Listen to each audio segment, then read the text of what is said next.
Nice night. Pizza dude's got 30 seconds.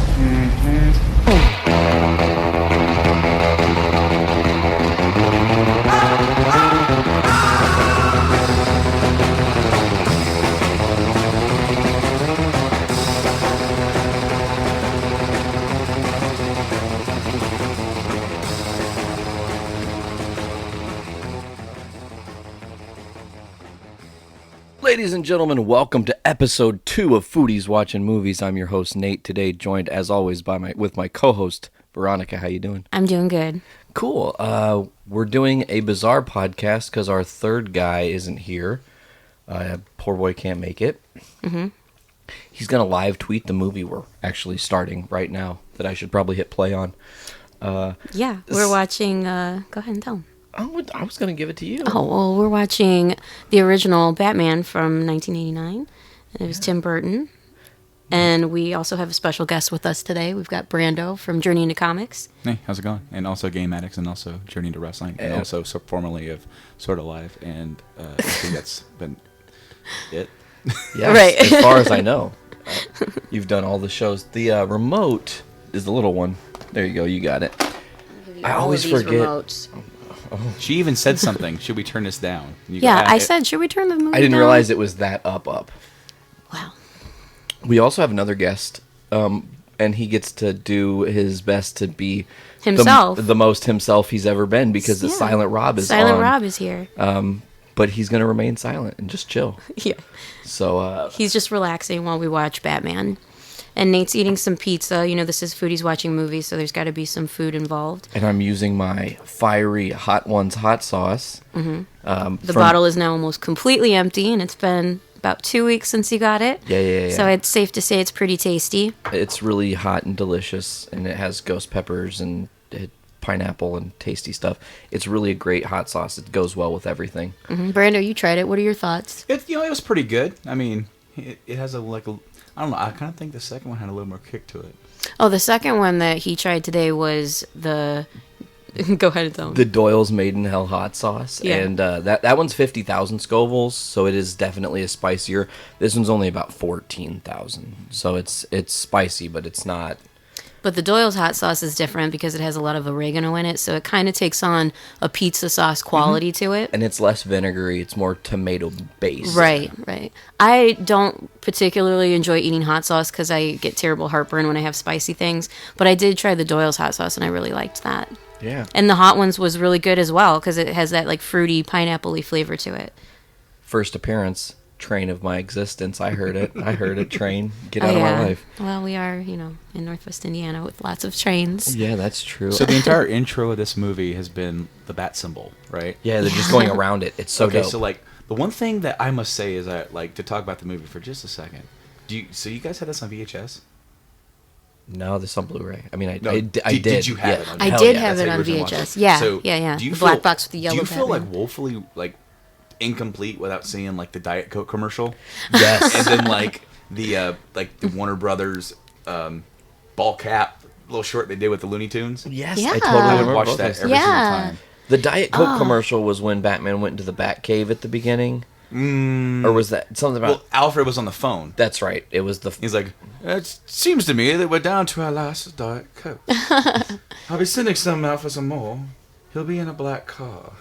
Yeah, see, I feel like what you miss with Blu-rays and stuff just automatically starting is that nostalgia vibe. Like when we watched Ninja Turtles for our first show we did for Foodies, we were talking about how at the beginning of the VHS there's this one very iconic commercial that every kid kind of just related to. The Pizza Hut baseball commercial. Yeah, on the VHS. At the very end of the VHS, they also had a commercial for the animated tapes.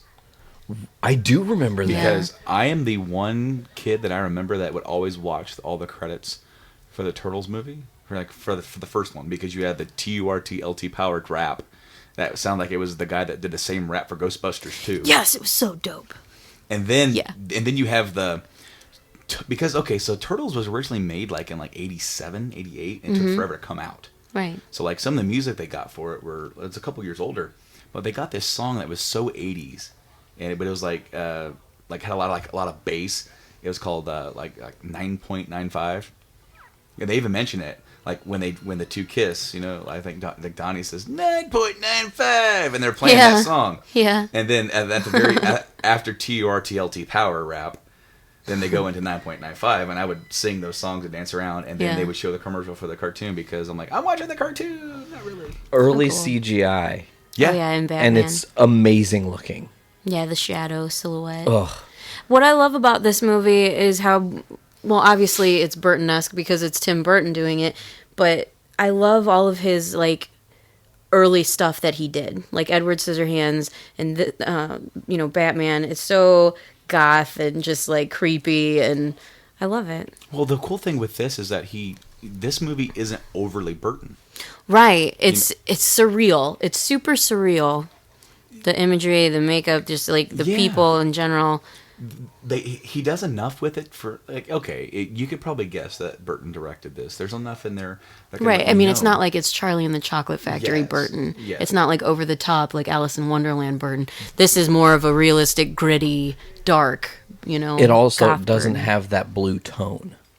A lot of Burton films do the blue tone. And you know what I'm talking about. I mean, Edward Scissorhands had it. I think Batman Returns actually has a lot of blue Well, tone. see, I was going to say is that when you turn on Batman Returns, it almost seems like it's like a sequel to Edward Scissorhands at first. Right. It's different. It has a different vibe to it and a different feel. You're right. And that's when they wanted him to come back to the sequel, and he was nervous because he'd never done a sequel before. So one reason how they sold it on him because they didn't want to lose their director. The guy that gave him this, right? That gave him their big summer blockbuster. Right. So and, they you know, Batman Returns was great. Yes. I loved that movie. I mean, Danny DeVito as Penguin and Michelle Pfeiffer as Catwoman. Oh, my God. Perfect casting, you know? The one reason why they got him to make it is they said, well, just make it a Tim Burton movie. Don't make it a Batman movie. So that's why it tonally comes off different. He's trying to get some of the... He tries to mix the tones a little bit because he's definitely trying to go for that Dark Knight Returns vibe. Yeah. That darker feel. But they still wanted an action blockbuster They wanted that was that. going to be appealing to everybody. And then they also have like some of that old 1940s gangster Yeah. look with the trench coat and the hats. But then the cars all look 80s. So it's like this weird... Vicky Vale's giant blonde hair. Yeah, this movie kind of sits off in its own little tone, whereas Batman Returns kind of has its more goth feel, then Forever kind of has its more neon feel, and then Batman and Robin takes that to the next level further. Cartoon. But then all the cars look from 1940s. So, like, this first movie, it does a really good job, even though it has sequels, of standing off by itself completely. This is something that never happened. The Two-Face, played by Billy D. Williams. Oh, yeah. Harvey Dent. Really cool to put this in the first movie, though. Yeah. Because in Batman, throughout the comics, you have like characters that are around before they ever become anything else, before they change, before they metamorphosize into something else completely. You know what I really enjoyed about this movie, too? As a superhero movie, it wasn't shoving plotline and villain after villain after villain into one movie. This had the Joker, you know? And it did, I mean, in Batman Returns, when you had the Penguin and Catwoman together, but that was still done really well. But then when you start getting into, like, the later movies, like, it's just, okay, well, let's just throw this villain in here. Let's just throw this villain in here. These plots have nothing to do with each other. Let's just do it anyway. I mean, I'm pretty sure Batman and Robin was the first superhero movie to ever include 3 villains in one film, with Mr. Freeze, Poison Ivy, and Bane. And Bane. Which had some hilarious editing flaws when you originally watched it. Now, could you, in 1989, or probably 87 when they were casting for this, have casted a better Jack Napier / Joker? No, he's perfect. I'm obsessed with Jack Nicholson. I've always loved him. I love everything that he's in. And he's so good in this movie. Do you know what the one... Just facially, you know? Oh, yeah. One of my favorite lines that in this entire movie is coming up here soon. And okay, so me and my wife both have movies that we quote endlessly. Mine is this one. And I will say it as the movie's going on. It pisses her off. Well, she does the same thing with Aladdin. Okay? And it's actually the line that's coming up right here. He goes over to the mirror. And, of course, in this scene, he's cheating with the boss's girl. He's kind of... You should put the captions on there so we can... Oh, you know what? I can totally do that because I am, in fact, hearing impaired. Okay, so yeah, so he's going up to the mirror, checking himself out. She comes up behind him. You look fine. He turns back. I didn't ask. I love it. It's like, bitch, please. Get out. He is such a pompous asshole, and I love it. I mean, because it's a different... Okay, this movie, they did a different thing with it where, you know, this isn't a Batman origin movie. Right. This is a Joker origin movie. In a right. way. Like, because Batman... Yeah, okay, it's like Batman Year One or whatever, but they don't go into a whole lot of detail as to why he's doing what he's doing or his training or anything like that. Right. They take it more... That's what they did in, like, Batman Forever, right? Or no, Batman... Begins? No. I was talking about just the ones from the 90s. The one with Val Kilmer. Batman and Robin. They go Forever. back. That was Forever, okay. In Forever, they do go back. And that they was show more of him his as a origin kid, story, yeah. in a way, but they also the whole thing with the Doctor Chase Meridian, you know, Yes. delving into his psyche. Yeah. You know I what's would say that crazy? would be the origin movie. Total side note for this, but this is back to 89 Batman. Mm-hmm. Do you know what movie Keaton is doing before this movie came out? Like the movie that was released right before this in his repertoire? And it's like a complete 180 if you... Beetlejuice? No. Oh. It was Johnny Dangerously. Oh, yeah. And it's I don't think I ever saw that. Oh, it's so good. It's so hilarious. I can't believe you haven't seen that. Yeah, actually. I haven't seen that. We'll have That's to one watch that that should be on my sometime. list. Hey, Yeah. here's the pilot from not Robert Wool, but the crummy fat cop. He's in Star Wars. He's Porkins. Yeah. Yeah, this Robert reporter Wool, guy is so whatever- creepy looking. Like, what else has he done? Nothing. He disappeared into the nothingness. Well, I He mean, looks like a weasel. He reminds me of a weasel, that reporter. I love the vibe again. Of course, he's Oh, yeah, walking this with, dude. with they all have that. This is hats so, on. like, neo-noir. You know what I'm saying? Yeah. This is very They do a good play on job with the film noir. soundtrack too, with the piano and and then of course, I mean, like all the Prince numbers and everything. Yeah. He's got a little money sandwich here. So speaking of food, today we were thinking about having wings. Yeah. Bat wings. Yeah, we were going to make bat wings in honor of Batman, but we have not yet done that. We're running kind of out of time. I might actually have to duck out a little early this episode. Speaking of wings, though, like I'm really glad you brought that up because wings are something that it's like I love eating wings, but then I've also found my love for trying to cook wings. Mm-hmm. And Yeah, you were saying you tried some interesting recipes recently. well, so the recipe that I've been making the last couple times that I made them, and I made them for WrestleMania weekend. Anybody that doesn't listen to Journey to Comics probably should know that me and Nate usually get together. He usually comes down towards my neck of the woods around WrestleMania, at least for almost like 2 days. Like he stays Saturday and Sunday night, and we just bust out podcasts and hang out and watch WrestleMania and have a good time, and usually eat a lot of food. Become sleep deprived. Pretty much, yes. But like this year, I said I was cooking wings, and I found this recipe to make them in the crock pot. I've never tried that before. That sounds really strange, like, because normally when I think of wings, I want them to be crispy, and then I want them to be, like, tossed in sauce afterwards. But I could see how they would come out really tender, right? Oh, they come out. They're They almost fall off the bone. Okay, yeah. So you put the wings in to the crock pot with, I would say, probably about like a 20-ounce bottle, maybe a little less, however much you need, of root beer. Root beer. And then you do 1 cup of barbecue Interesting. sauce, and you can put salt and pepper. You can put anything. Now, here's where you can really experiment, because you can do anything you want. You can spice it up with some cayenne, which I actually did on one of my variables. I put a lot of cayenne and some red pepper flake in there. Really kick that up a little bit. And then, of course, you can use whatever sauce you want. I used a Casey Masterpiece habanero sauce, and it really kicked that one up. But you can use any sauce you want, and then you cook those for probably about 4 to 6 hours when they're On low? When they're nice and done. And so then you take them out and place them on like a baking sheet. You can use anti-stick stuff too if you want. Slather them with sauce on both sides. Brown sugar, sprinkle brown sugar on them. Put them in the broiler for 8 minutes. Don't do any longer than that. Oh, so that like caramelizes the brown sugar and it kind of cooks the Melts sauce it. too, and then it gets a little bit of a crunch to it. oh, that sounds so good. So it's like they're not tossed in any breading, but they're just naked, sauced wings, and they're so freaking good. That sounds delicious. We do have a Walking Dead premiere we're going to host. Yeah. We could make wings for that like this.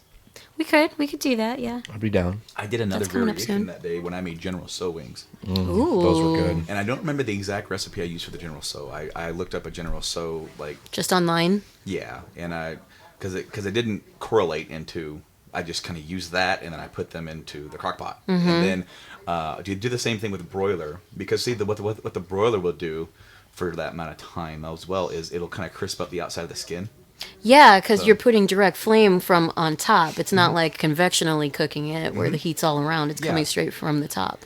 Yeah, so you're doing that very quickly. So what like I've sprinkled sesame seeds on top of that. Nice. And so it kind of gives it a little bit of a nice touch. Like a little Asian flair. Yeah. That sounds great. And I made all 3 of them, and then. Well, man, now I really wish we had made some bat wings. Well, yeah.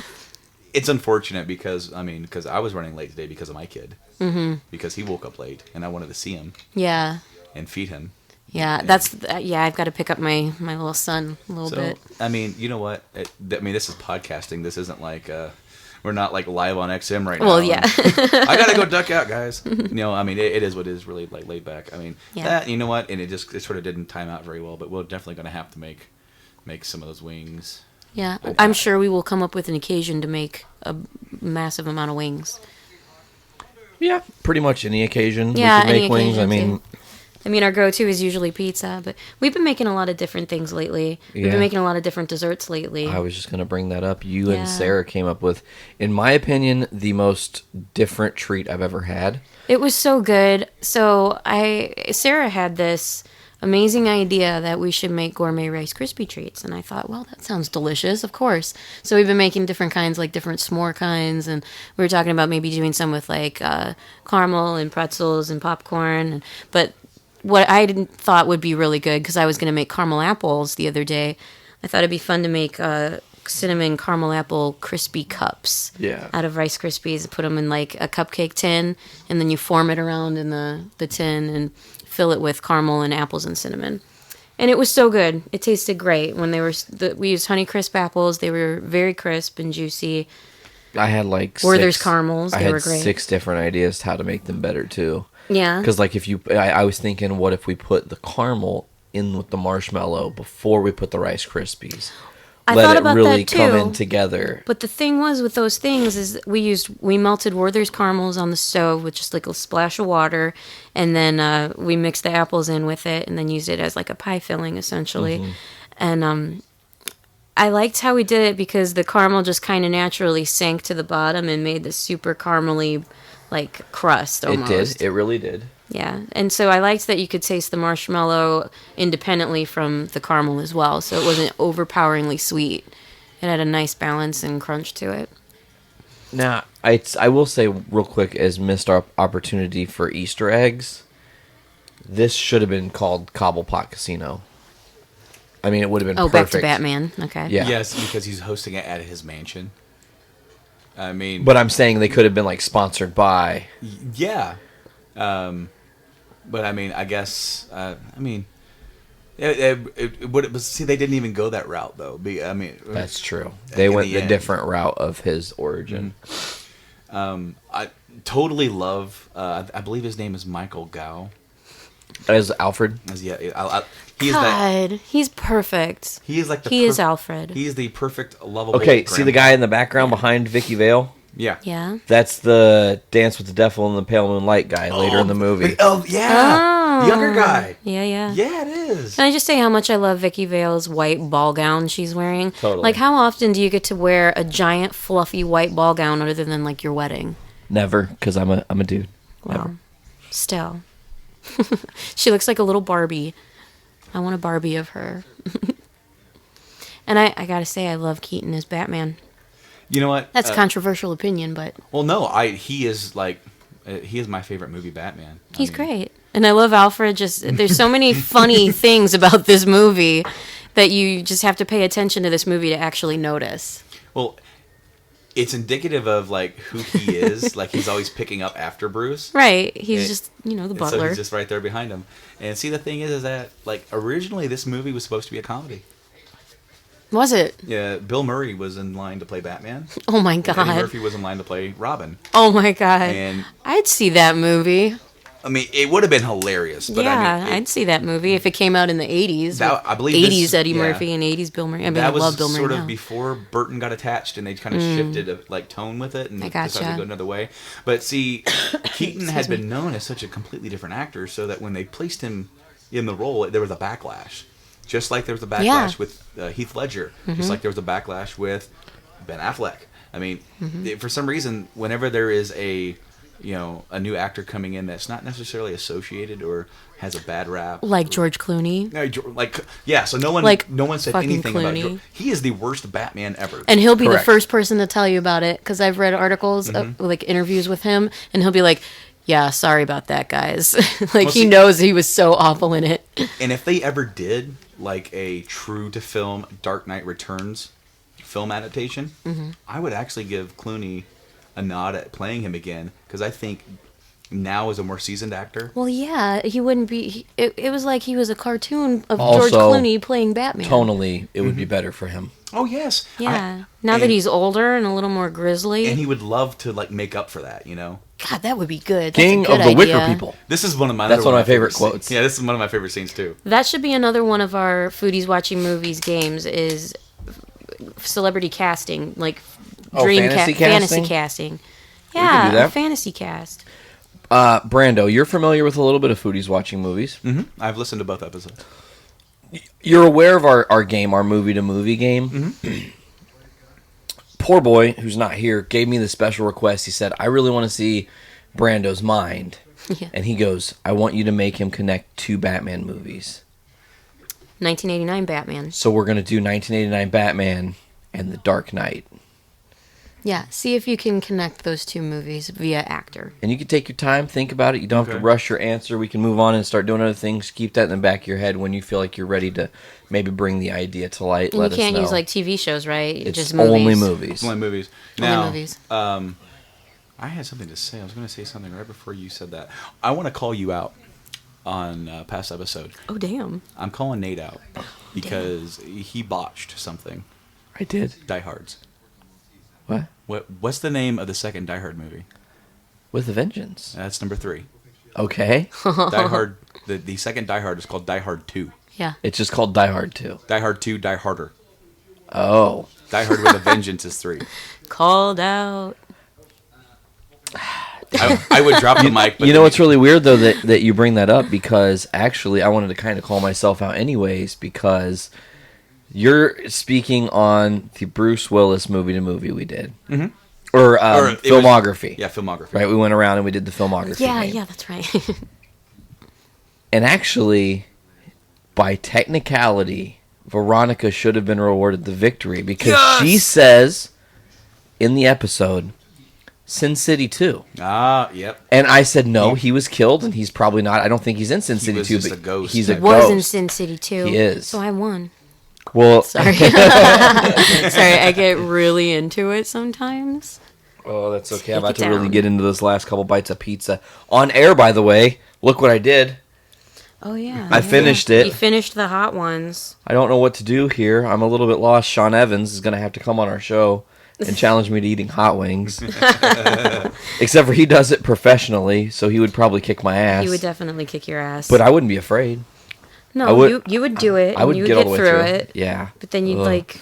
Brando, But you can't really drink milk either. that's though, true. 'cause I you're would have kinda to drink lactose almond milk, intolerant. so that would be an interesting dichotomy. I actually have had conversation with Anthony, and we've considered buying all the sauces they use on hot ones and actually just doing the challenge ourselves and filming it.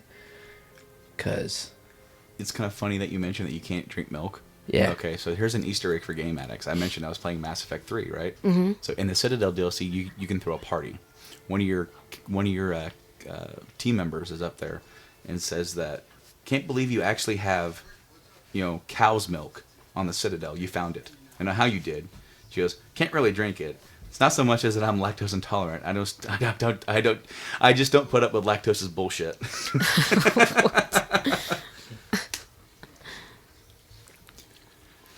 Oh, Michael Keaton with your those glasses. Look at how they loop around completely around the God, ear. those are like real 80s old man Now, glasses. I need to mention something. This is going way back into the childhood. That scene, to me, fostered one of the coolest toys I never got to own as a kid. because you could own Wayne Manor from '89 Batman, and it had the cave under it with all the different monitors. Oh my God, I remember that. And it was phenomenal. I completely forgot that was a thing. I totally remember the commercials for that. I didn't have it. The only things I had from this movie were I had Batman and Joker. Batman had the grappling hook built into his belt buckle, and he would pull himself up. Joker had the squirting flower thing that you could have. I had the Batwing, and then Batman Returns toy line. I got the Bruce Wayne car where if you set him in there, you could pull him back and he would put on the bat suit and be changed into Batman. Sometimes I get this movie confused with Dick Tracy. Oh. Because it looks so similar with that 40s noir vibe and the Oh, yeah. costumes and the cars. That was another great 80s movie. It was Dick Tracy. So the connecting movies. Yeah, movie to movie. Oh, yeah, you thinking about movie it? to movie, yes, I am. Okay. Now, can you use sequels? You can use You as can long use as any it is movie. a film. As long as Okay, so he wants me to connect this movie with Dark Knight. Correct. Okay. So then Oh, I think he's got it. So then you would have to put Jack Nicholson, who's in this movie, who is with Leonardo DiCaprio in The Departed, Oh, who he's is on in it. Inception, with Tom. you could go that way, or you can also go with Just Joseph Gordon-Levitt, who is in Dark Knight Rises, who is with in any of the other cast members. Michael Caine too is in Inception. Okay, I wasn't. There you go. Wasn't 100% sure that he was in that. Wow, you did that super fast. That was a lot quicker than I was expecting. Actually, Yeah, that was So. super fast. We don't usually do them that fast. man, that was good. I thought it was going to be a lot harder too. It was for a second until I remembered that. Leo. Well, I was trying to figure out which actor from this movie to connect to what, and because the real challenge will be taking Keaton and going that through. Yeah. Because Keaton only does what he really wants, right? Like, only recently has he started doing like bigger roles for some payday, because obviously he's going to probably stop acting within the next 10 years. Yeah. You know, so he's going to want that Spider-Man, you know, Homecoming vulture money. Of course. I mean, because he's done, you know, he did these big roles back in the 90s, and then he sort of laid back. He made his money, and then he can make the movies that he really wants to make. And then now, you know, his kids are growing up. I assume he has kids. I want to understand how this shit got on all these people. Mm-hmm. Not shit all is happening. He fell into a vat of it, and it changed him entirely. Well, he pretty much drowned in it. Well, yeah, that's they're true. wearing boots and they have pants, you know. so- Boots and pants and boots I love and pants and boots and this pants old and boots. school gun ricochet sound. Yeah. Pichu, bing, bing. Boom. I love that. I just love how he's like, Is this the Batman where he can't turn his neck? yes. Sweet. Batman could actually not turn his neck until the Dark Knight. Yep. Wow. That was the first time that...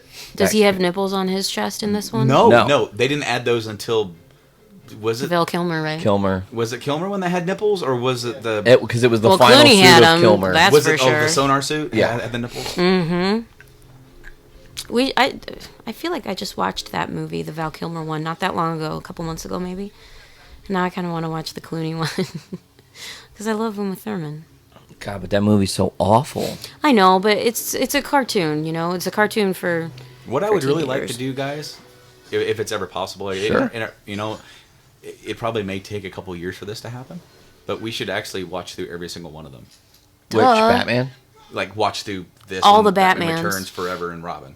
And then, I mean, if we keep going, why not do the Nolan? And then verse? Batman Begins, and then. Yeah. But I mean, the thing is that, like, okay, so they get progressively worse, and then they get progressively better. Correct. You know, I mean, honestly, it's like you take the Nolan verse, and you're gonna say the middle one was the best one, best, even Heath just, Ledger. Yeah, just a better overall movie. Yeah, yeah. But out of the three of them, there is not a bad movie out of those. That's right. Especially when They're you're all talking good. about this, because okay, I think it was a while ago. I was thinking about these movies because even though there's a direct connection, and it's supposed to be, I consider the Burton films and the Schumacher films two separate universes. Correct. Well, yeah. They have to be. Yeah. Because there's only Well. there's only a few, because there are actors who are also portraying the same characters. Mm-hmm. Alfred, and Commissioner Gordon. Right. And those ones are the same throughout. But then you also have, like, there's a little Easter egg stuff talking about prior movies. Or prior relationships. But then again, it doesn't make any sense because in Batman and Robin in the jail or in the Arkham Asylum, they have Two-Face's outfit hanging up like he's... Yep. Yeah. I was going to say that. Yeah. And he's dead. So, but see, to me, it's like thematically,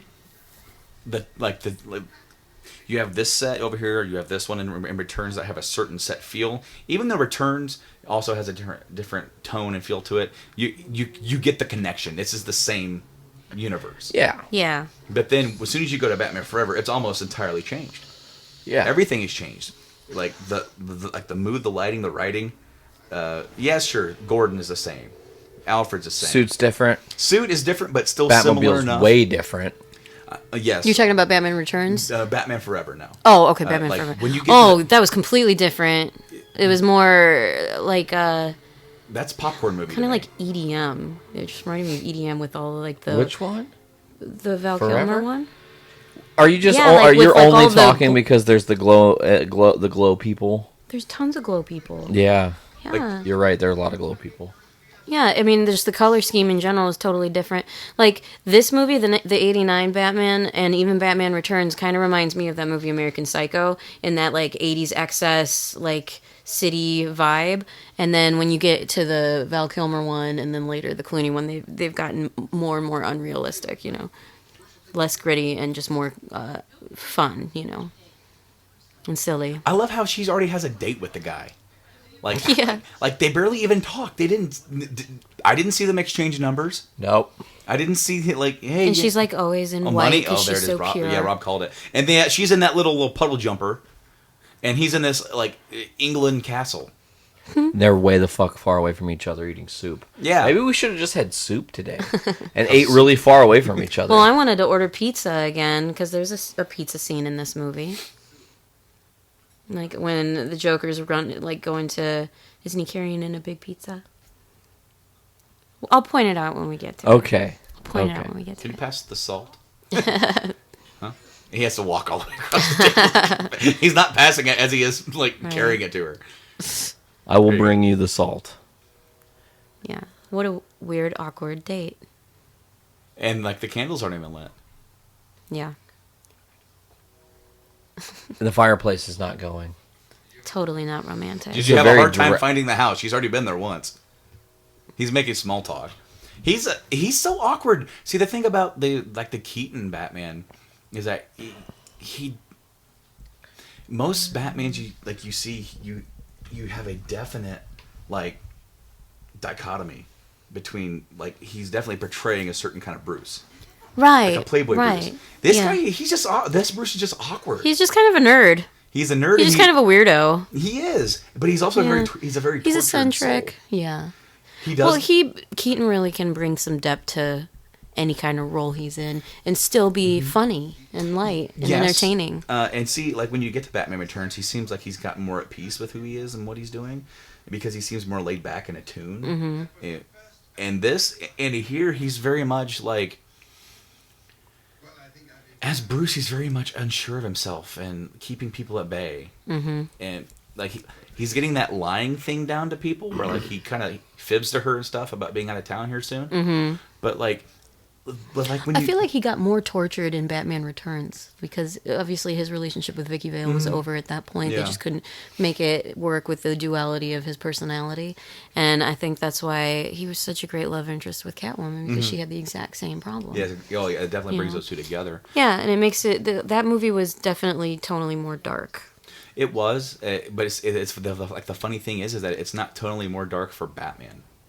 It's like because for Penguin, like they do such a Beetlejuice-esque version of Penguin, and then for Catwoman, her story in that is so dark. Super dark. Like they and straight Christopher up Walken's murder in that her. Yeah. movie. He They was so straight up creepy. murder her in that movie. They kill her to death. Like, you could argue that, sure, they killed Joker here, but it didn't really seem like it was, like, she fell from a building and just landed on the Yeah, ground. that was in cold blood. Yeah. This Joker murder scene was self-defense, taking down a bad guy, but killing Selena Kyle was just, like, straight up savage. Oh, yeah. But yeah, she was great. I almost feel like I wish we were watching that right now because I love Michelle Pfeiffer so We'll much. get to it. I definitely want to watch the rest of them with you guys. Yeah, Nate and I were just discussing how we wanted to start watching the whole MCU from the beginning. Yeah, that'd be cool. They do so many little things here. I really, they do, the way that Jack got into this and he just ate it up and went so over the top. But see, the thing is that him going over the top in this one led to the other villains and their portrayals, because, okay, so if you look at Batman Forever, there's only 1 or 2 scenes where Two-Face is actually Two-Face.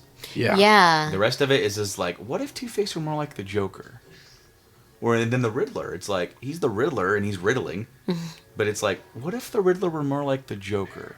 And that's what you would definitely get with Jim Carrey. Yeah. I think Yeah. Jim Carrey would make an amazing Joker. Riddler, okay, for the time period, it seemed to go okay. Let me ask you a question.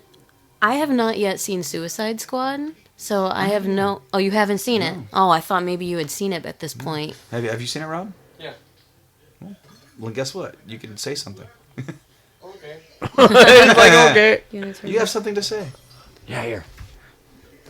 Oh, I can't enable him. Oh. Here, use my microphone. I mean, what do you want to... Well, I want to know how Jared Leto was as the Joker compared to what we're watching now. Like, what can you say about that? Because I haven't seen it, and I want to know. Did you like him as the Joker? I didn't mind him as the Joker. I don't think he was really, like, that good. But he... I don't know.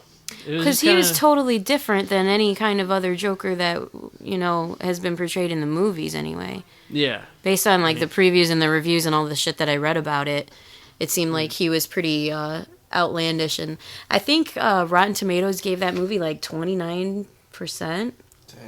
Yeah, it didn't get really critically didn't like it. well reviewed. It didn't have a lot of Joker, right? There was more than I thought there was going to be, honestly. Yeah, because I heard that a bunch of his scenes were cut. Yeah, and supposedly all those, like, scenes were cut and stuff, and it's like, I still felt like there was way more than I expected. Yeah. Would you watch him in another one? Would you want to watch him in another one? The problem with that movie for me is I don't feel like it fit in the universe that they're trying to build. With Superman and Yeah. Batman. Justice League and all that. It's supposed to be and all that, and it didn't feel like it was. Like a different vibe. Yeah. I gotcha. Would you recommend seeing this movie? Yeah, I would watch it again, honestly. Okay, cool. Well, that gives me a little hope. I just Yeah. want to say something. Not to, like, in this, but this scene's about to end here. I love how they got Jack Palance for 2 scenes. Jack Palance is such an old school, like, Western Yeah. actor. He's a good actor. He's a tremendous actor. Man, he's intense. Now, this scene is the first appearance of the Joker. Yeah. And there's actually a flaw in this scene. What Now, is it? when he comes into the light, when he says, maybe we can cut a deal. And then he comes into the light, walks in, points. He's got purple on his neck, on his suit. Oh. Now, that they did something to his little, like, jacket to give it that purple tint. And it just stained him or something? Well, it stained off on his makeup. And they actually went back and fixed it and did another take of this. Uh-huh. But this take was better. Oh. So even with that flaw, this made it into the movie. I love... Oh, my gosh. He's just so dramatic this. and so charismatic What a as the day. Joker. What a day. God, he's so great in this movie. What movie am I thinking of that had like a dead Jack Palance? Was that City Slickers 2? City Slickers Oh, yeah. 1. In City City Slickers Slickers. 1, he plays Curly. Curly, And yeah. He dies on the Yeah. cattle trail. Yeah. 2 is his twin brother, Duke. And they think that he's come back from the dead to haunt them. I loved those movies. God. You know what's funny? So many I was good trying to ones. find a way to connect Jack Palance to Dark Knight for a second. I bet you could with like Billy Crystal. Mm-hmm. I bet you could do it. I bet you could, but then I'm like, no. Because with it's Billy easier. Crystal, you could go like the Meg Ryan route, and she's been in movies with people that have been in everything, like Tom Hanks. Mm-hmm. I love that game, the movie-to-movie game. Yeah, it's not bad. It's I like pretty how he's good. just upside down. Like, what's he doing? He's sleeping like a bat. I know, but contextually, it makes no sense. No. Yeah, I love the makeup that they did for the Joker because it's you could still see Jack Nicholson in it. It's just like an extended version of him. My sister's going to school for professional makeup for makeup effects for movies out in California. She loves it. I love how, with the cheek makeup they did, how he can still have that really sinister look with his eyes. Yeah. But still have, like, the smile that's, like, scarred into his face. He's got great eyebrows. Oh, yeah. Jack Nicholson's eyebrows are legendary, obviously. And honestly, so are Keaton's. Well, yeah. Yeah. Like, I remember, like, playing Yeah. Fallout 3. And making, like, the character creation is so bad, my guy ended up looking like Michael Keaton. And he had so then, I just hit the mic. Hello, That's people. funny. But so I actually purposely made his eyebrows look even more like Keaton. Oh, dope. Just so I could have a young Michael Keaton. I kind of wish they would have brought Vicky Vale back for the second movie. See, there's a... What I liked about her was that she was like a photojournalist, right? She was like decorated and has gotten all of these awards, and she's like a woman kind of on her own, which I can appreciate, you know, in a romantic interest for Batman, you know? Like, she's kind of her own person doing her own thing and giving zero fucks. Keaton's got a 5 head.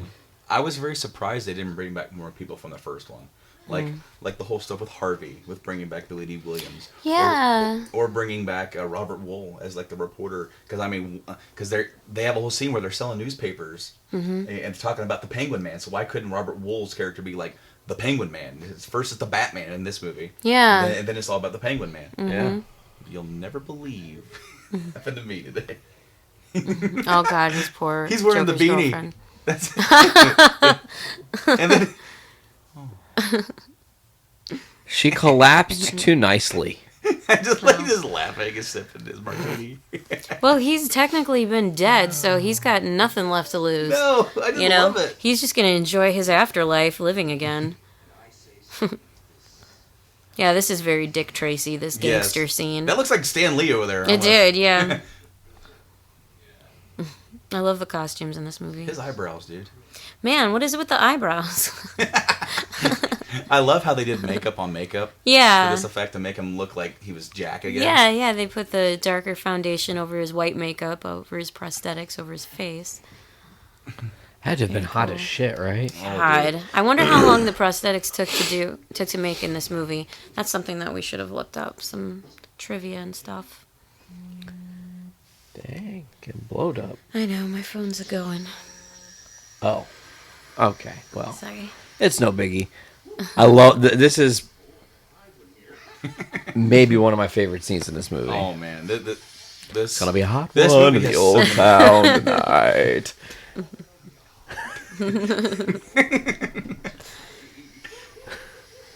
So, Brando, who's your favorite Joker? It's Nicholson. Yeah? It is Nicholson, okay? So you must be super pleased we're watching this today. Oh, yes. Well, okay. Here's the thing. Okay, so you said that, and it's almost a trick question. Because if we're talking about strictly films, it's Nicholson. If you're saying best Joker of all time, it's Are you Hamill. going to say him, Mark Hamill? It's Hamill. Hamill's, like, he can be this, but then he can also be, like... Creepy as hell. Yes. See, He has multiple dimensions of Joker and- in one being. And you gotta give Cesar Romero a nod. Oh, of course. I mean, he was... Well, yeah, that was in an Jack era- Nicholson's inspiration. in an era that is totally different Batman. The goofy, fun-loving, you know, it's trying to almost be a larger-than-life comic book come-to-life kind of show. Right. He killed it. And, you know, he said, I don't give a fuck. You're not going to cut off my mustache. Just paint over that shit. I don't care. Oh, so this is interesting. I have on VHS the original Batman from the serial that was released during I think it was 1944. Wow. And it's it's a serial, you know. So you'd go and spend a nickel at the theater every week and watch a new Batman. But it was this terribly, terribly racist story because you know it was during World War II, so the enemy was a Japanese mafia person or you know whatever. But it was actually like they had a lot of really interesting things about that old black and white serial, and I have it on VHS. I just haven't found it. I think it's at my mom's somewhere. That'd be awesome to watch. Yeah, I know that. I know they have it on Netflix at the DVD rental. Like if you have the option to have DVDs sent to you, you can get that sent to you. Man, I don't know anybody who really does that anymore. I don't. Who does what? The Netflix Get the DVD DVDs. rental. Oh. Because they've increased their streaming so much, you almost don't even need to. Yeah. I like how, like, tonally the whole scene changes when he's alone with the dead Tony. Mm-hmm. You know, he's talking to, like, a crisp body that looks Well, like him. he's just losing his damn mind. Yeah. Excuse me. I'm getting over a cold. I apologize. I sound kind of horrible. This is a subsidiary of the Journey into Comics podcast, and I'm sure we've sounded worse. Yeah. Well. Like I said, Journey into Wrestling this week, I was straight dying. And, you know. What is it with the 80s and having gigantic glasses? It's like they got bigger and then smaller again. They did, yeah. And now they're starting to get bigger. Yeah. I'm wearing, like, my Garth glasses.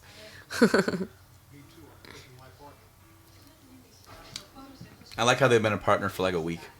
Yeah. He just wants her. Oh, he does. Yeah. He's jealous. He's so jelly of that Bruce Wayne money. So this podcast is kind of turning into a Batman riff tracks.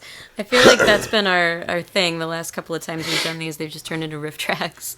Well, I mean, sort of. We're commenting on the movie we're watching while we're also talking about other things. We've talked a little bit about food. You know, honestly, I just made a roast yesterday.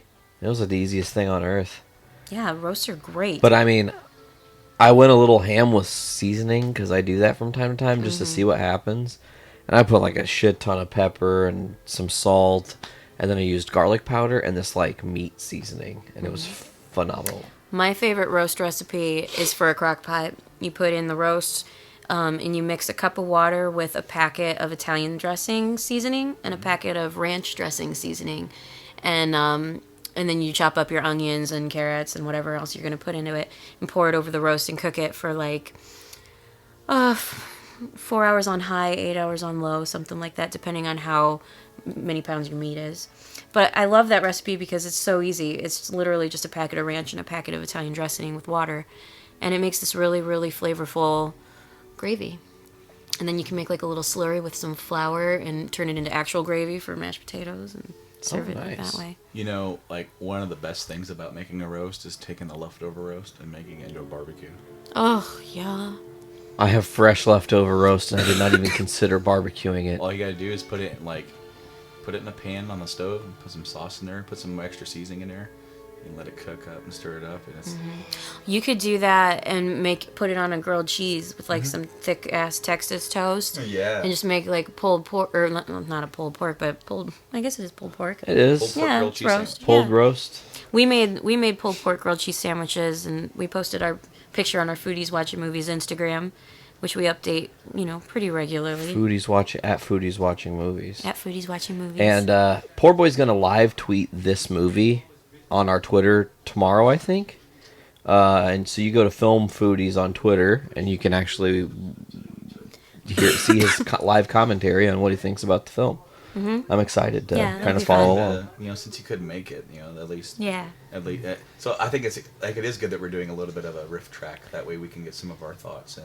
Yeah. Yeah, as well. yeah. Now, I mentioned barbecue, and on the other podcast we did today, Game Addicts, I mentioned that, something about smoking barbecue. Yeah. And I learned how to do that this year, and I've made it 3 times. And I just made it over Labor Day weekend again. And, oh my God. So you buy like a pork shoulder. Okay. Probably 8 to 10 pounds, probably what I would say is enough. bone in, which I'm not sure if you can buy a boneless pork shoulder, but bone in is what I buy. And then you make this rub, and it's got like cayenne, cumin, brown sugar, salt, pepper, chili powder. Might be one other thing in there. You mix that all up, and you just cover this thing. Any vinegar or tomato or anything like that? No. Is this just a dry rub you're doing? This is okay. You can use mustard. Okay. And I use a honey Dijon mustard. And you can put that on first, and then put the rub on if you want, or you know, like last time I actually kind of forgot, and then I just covered. Since it was already covered in the dry rub, I just squirted mustard and just. You know what? I think that would be the way to go. I think what you would want to do is to cover it in the dry rub, so that way it really gets into the meat itself, and then that way after the mustard starts kind of melting off, as it will when it gets hot, you'll still have that flavor of the dry rub. Okay, so then you go in there, and I just have a regular grill. It's a wide grill, So I put all my, I do put a little a mound of charcoal, and then I light charcoal, put that on top of it. That gives you a nice slow cook. And then put wood chips, wood chucks, whatever. And then you just babysit it for about 8 hours. Damn. And then Excuse me.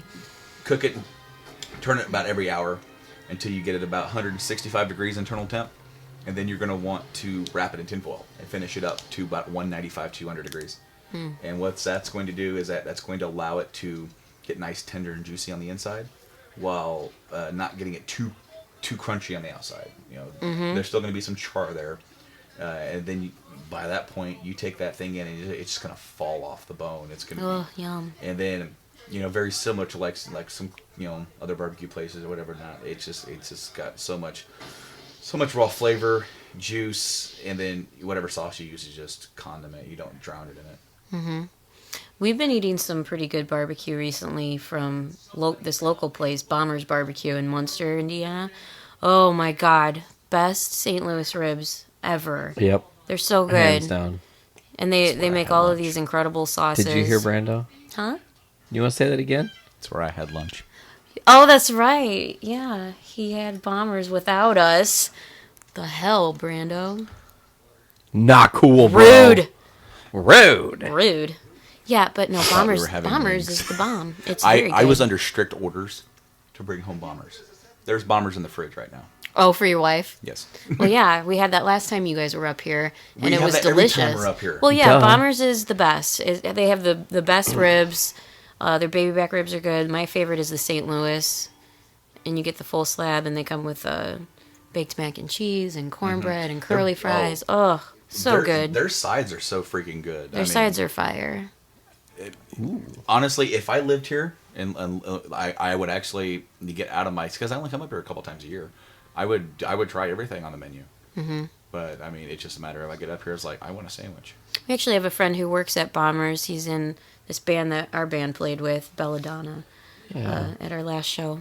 And I didn't know he worked there, but I just ran into him the other day and said hi, and that was fun. Does he work behind the counter, or does he? Yeah, I think he's a cook. Oh, cool. Yeah. It's weird we're getting noticed in public and Chib now. Oh, yeah, our Kinda. band. Yeah.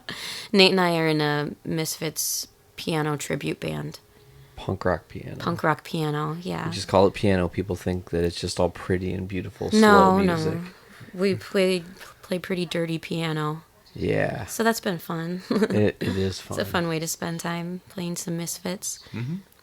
It's really neat and unique.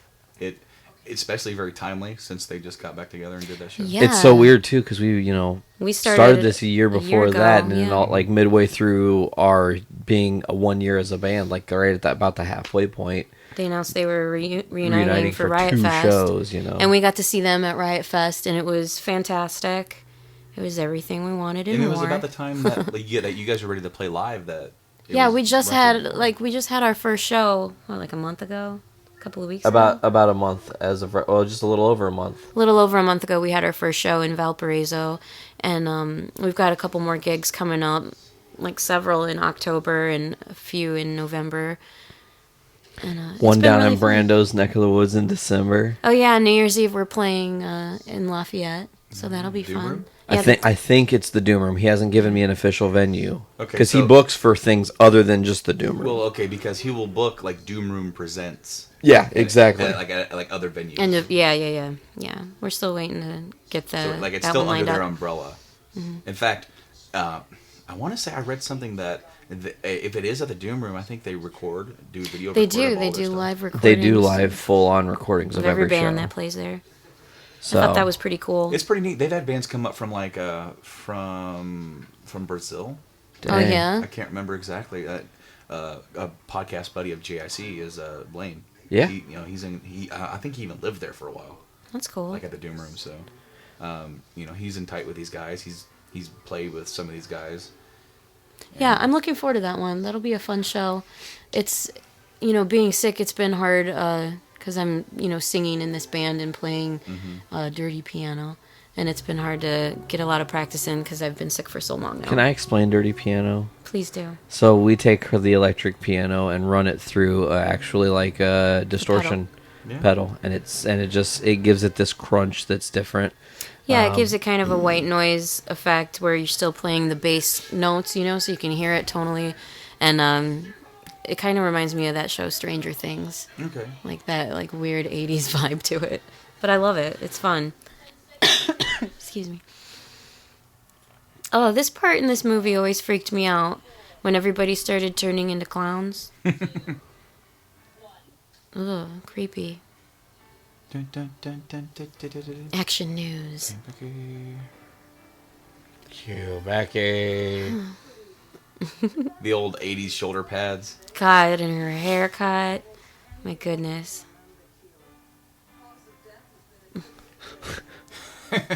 I like it how later on when they like figure out that it's all cosmetic and makeup, so they don't know what combination of which is causing it. So like they come in and they have all the newscasters with like pimples and all that other stuff, and they just look generally ugly. Yeah, this part's super creepy where she starts like having a reaction on screen. She's like, ha ha ha ha. Like, oh shit, what'd I do?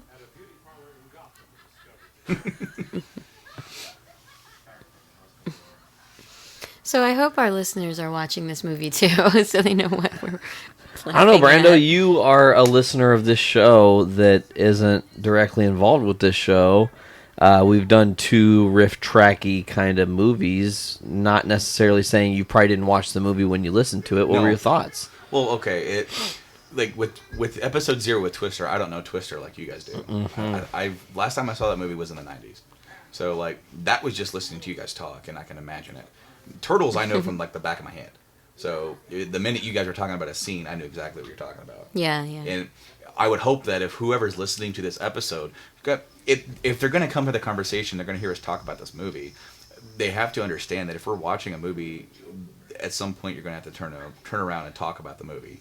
And just sometimes it's difficult to sit here and just explain everything that's going on screen because you just want to enjoy it. Right. But if we've prefaced it with Love that Joker. if this is the newsroom scene where she just starts cackling, then you since we've already prefaced that, you have to think that. I hear what you're saying, man. Yeah, I mean, people have to know what they're getting into when they get into a podcast. Exactly. So it's like, while you guys may not always be doing a riff track or have a movie on, I mean, because really this is almost like a mixture. Yeah. Like we did the riff track on Spider-Man about a year and a half ago. And so that was us literally sitting here just talking about the movie. We didn't even talk about anything else. Nope. And in this, we've sectioned off. We talked about food. We talked about other movies. We did this. And that. So it really is almost like the movie is the basis of the conversation that begets other things. And then it's like, if we Right, did... and we were going to be doing this anyway, so... like just sitting around watching a movie and eating and talking about it. Like, this is just what we do on a normal basis, Our life. Yeah, so That's just pretty much record just it. recording what we're... I mean, that's almost already essentially doing. what kind of happened with, like, me and Mike. That's what we talk about anyways, video games. Why not? Right. Why not record it and put a little like format to it? Right. Oh, here it is. Here's that scene where they all look ugly. And Oh, yeah, they're all zits. haggard. You got that big zit on his nose. I never noticed that in all the years of watching this. I never even... You didn't realize he looked like hot garbage? No, I don't give a fuck about And what then they her look hair. like. Excuse me. Like this would be even better and funnier in like the high def era. Ew. You know? Yeah. Oh. You'd have to be really, really on your makeup gang.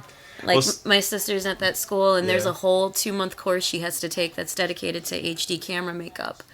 Well, Because if, cameras have changed so much, they had to make a whole new class about it. well, if you remember, like right when HD TVs were coming out, like a lot of the like local news stations still hadn't figured it out. Yeah, so they looked awful Mm-hmm. on camera, and you could see like every like caked on makeup. You Yeah. know, there's a whole different way of applying makeup when you're using certain cameras. Okay, so Is that supposed to be Thomas Wayne in the background? it almost looks like I don't know. I would assume it would be. I think It's it's just just a some weird- random painting. It almost looked like Jack Nicholson. A little bit.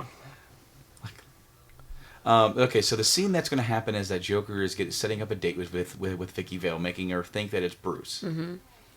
And Boom, boom, boom. Right? That's trust.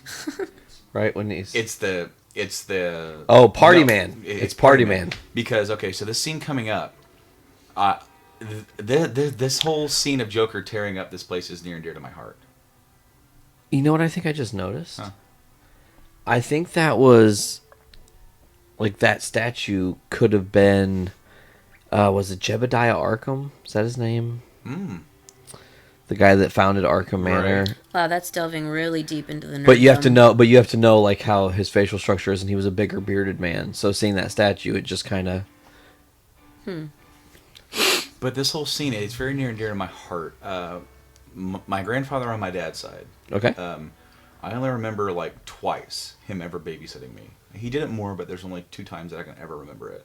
He died in like '94, and I don't really have a whole lot of memories of him. Okay. Well, one of the memories is this movie and this scene. Aw. Because he cracked up. He thought it was he laughed so... And I'd seen the movie 100 times by then. Yeah. And to me, it was just like, whatever.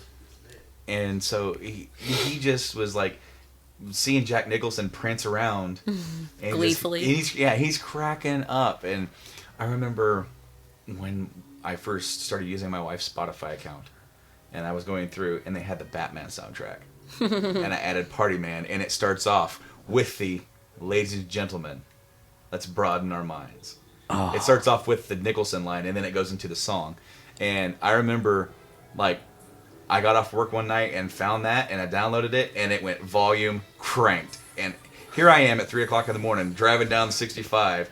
Jamming Party Prince, Man. That's jamming awesome. Party Man. I have the actual Batman, this movie soundtrack, Dude, the CD. that's awesome. And Returns, and Forever, and Batman and would. Robin. Because Batman and Robin had some great songs, even though the movie was shit. I don't remember any of them. The End is the Beginning is the End, Smashing Pumpkins. No. Gotham City by R. Kelly. Kiss by a Rose. No, that was, That was Forever. Oh, Oh, here I it was is. Here it just is. saying. Silence. It's like everyone's just falling where they fell. My God. Jack Nicholson. Let's broaden our minds. He's so great. Lawrence. Oh, Prince. They're just prancing in God. with a big old boom box. Yeah. Like his goons are all dancing. I guess this is a weird, beautiful tribute to how awful 2016 has been for celebs and musicians alike. Well, It was having the Prince songs in this and having him be like doing like the Bat Dance music video, and it was a really cool, different way to market. Yeah. And I mean, Prince was pretty much hot shit at this point, so like it was so different. And actually, his music in this is very almost kind of befitting of the artist Joker. Yeah. You know that they're kind of going for in this. I movie. love this part. I always wanted to have a statue that was painted like that. Yes, Roman man. statue. Painted like the Joker. He does, yeah.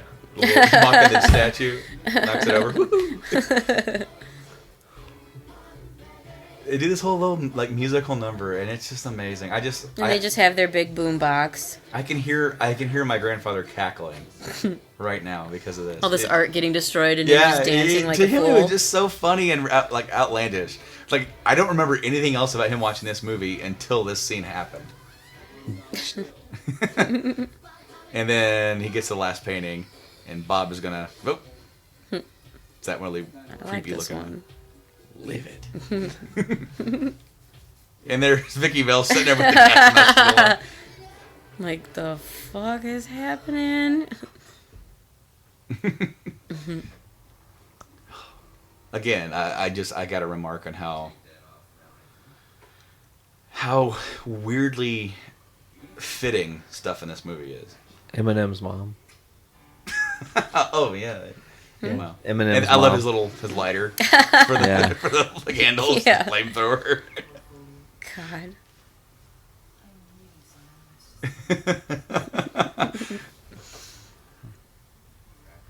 Crap. Crap. Just like, who the hell are you?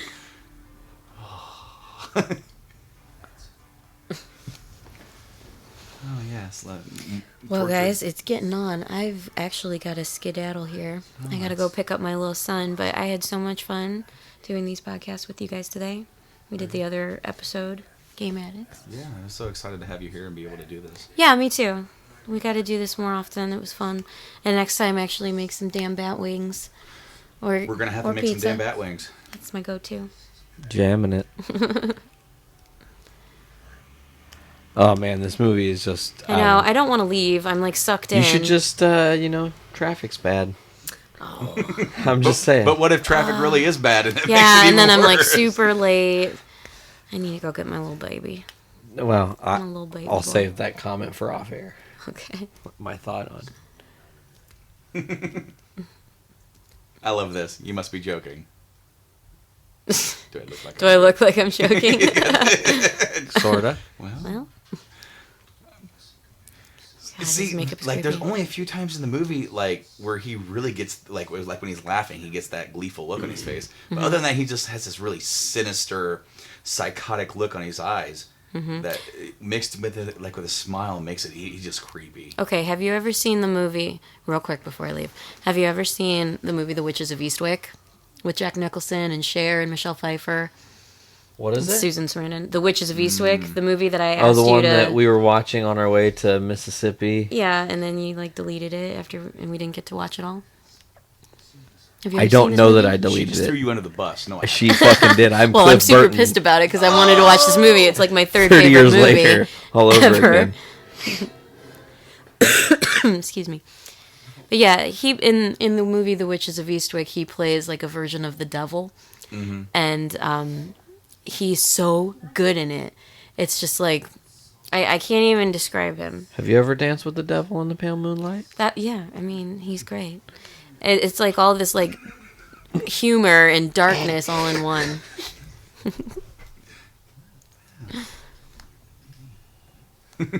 He's so creepy. I thought I was a Pisces.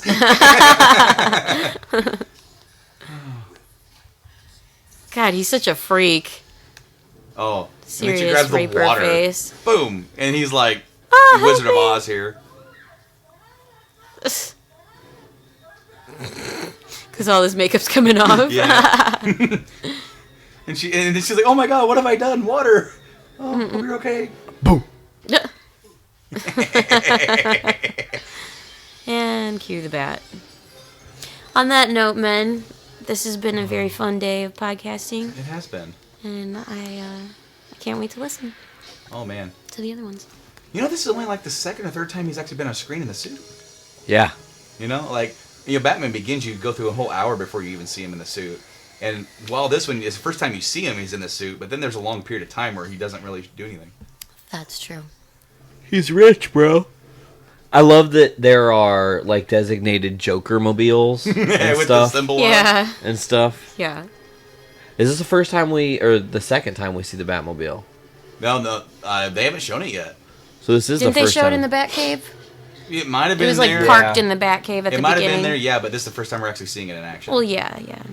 I remember at the Six Flags Great America that we would go to, they had the replica of the Yeah. Batman car. Yeah, we actually we went there on our senior trip. Yep, rode that. Yeah. Yeah, and they had the Batmobile there. My favorite Batmobile. Yeah, of me all too. time. It's pretty great. I love it. It just I had the Hot Wheel toy and it didn't even have the paint on it anymore. I still have I had a the Hot Wheel toy. on-card Ertl era Batmobile. Like, which I think you're thinking Hot Wheel, but it was actually Ertl Whatever. was the company that That might have been. first made it. Because I had that, and then they came out with the Bat ski boat, Yep. and I have that too. I actually still have that somewhere. Oh, that's awesome. All right, man. I've got to go. Take it away. Okay. Consider it taken. Good to see you too. Bye, Rob. Take care. All right, guys. Drive safe. So as V is leaving the podcast, Brando, we're kind of back to journey into comics, sort of. What happened? What happened? It's. We can just fall into old habits and talk about this great film. We were going to do this a long time ago for Journey into Comics, I think. We were going to Actually. finish up the Spider-Mans, and I think we talked about, after we got done with Spider-Mans, doing all the Batmans. Yeah, and I know one time we joked about doing all the Star Wars, but I don't think so, Jack. Star Wars, too big. I love this, by the way. Oh, the little shields thing? Yeah, I mean, it looks like a Cover- giant wiener, but I mean, It's like, it kind of looks like a snail. kind of also true. I love how these guys are just just shooting Openly. with these revolvers. Because They're also a terrible shot because he wasn't Mm-hmm. covering her. so he gets his grappling hook. He's like, okay, I think Second we can time both. I've seen the grappling hook. Yep. Well, is it this first? Yeah, in the Ace Chemical. Oh, that's right. Yes. Because I was thinking beginning of the movie, but he used the batarang. And then he stops. They must have casted her, and they like when she's in the casting room, she goes, and they go, "Scream for me," Yeah. because that's all she does in this whole movie is scream.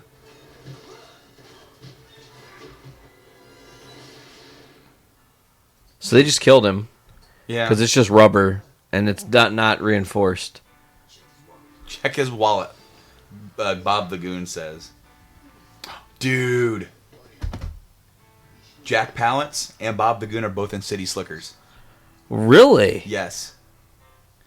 Jack Palance plays Curly, and Bob the Goon plays like the cook. Huh. Mind blown. Mind blown.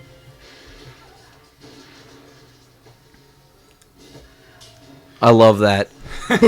You know, this is so. I think that's a. I will say that was one thing I noticed about the Turtles movie or when we did the Turtles episode 1. I was like, oh, that's awesome, or oh, I love that. I said that probably 80 times because it's like, childhood. They do this gag again with the badass with the sword. Oh yeah. They do this gag again in Batman Forever, Yes, they do. where he's like some badass martial artist. Yeah. Except for in that one, you see Val Kilmer looking like he's scared for a second. In this one, he's just a badass and bring it.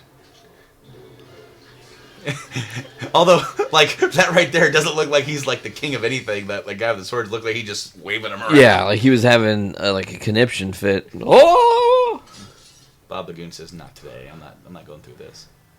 Of course, she's getting all this So footage. now she definitely just took a picture where most of his mask was up.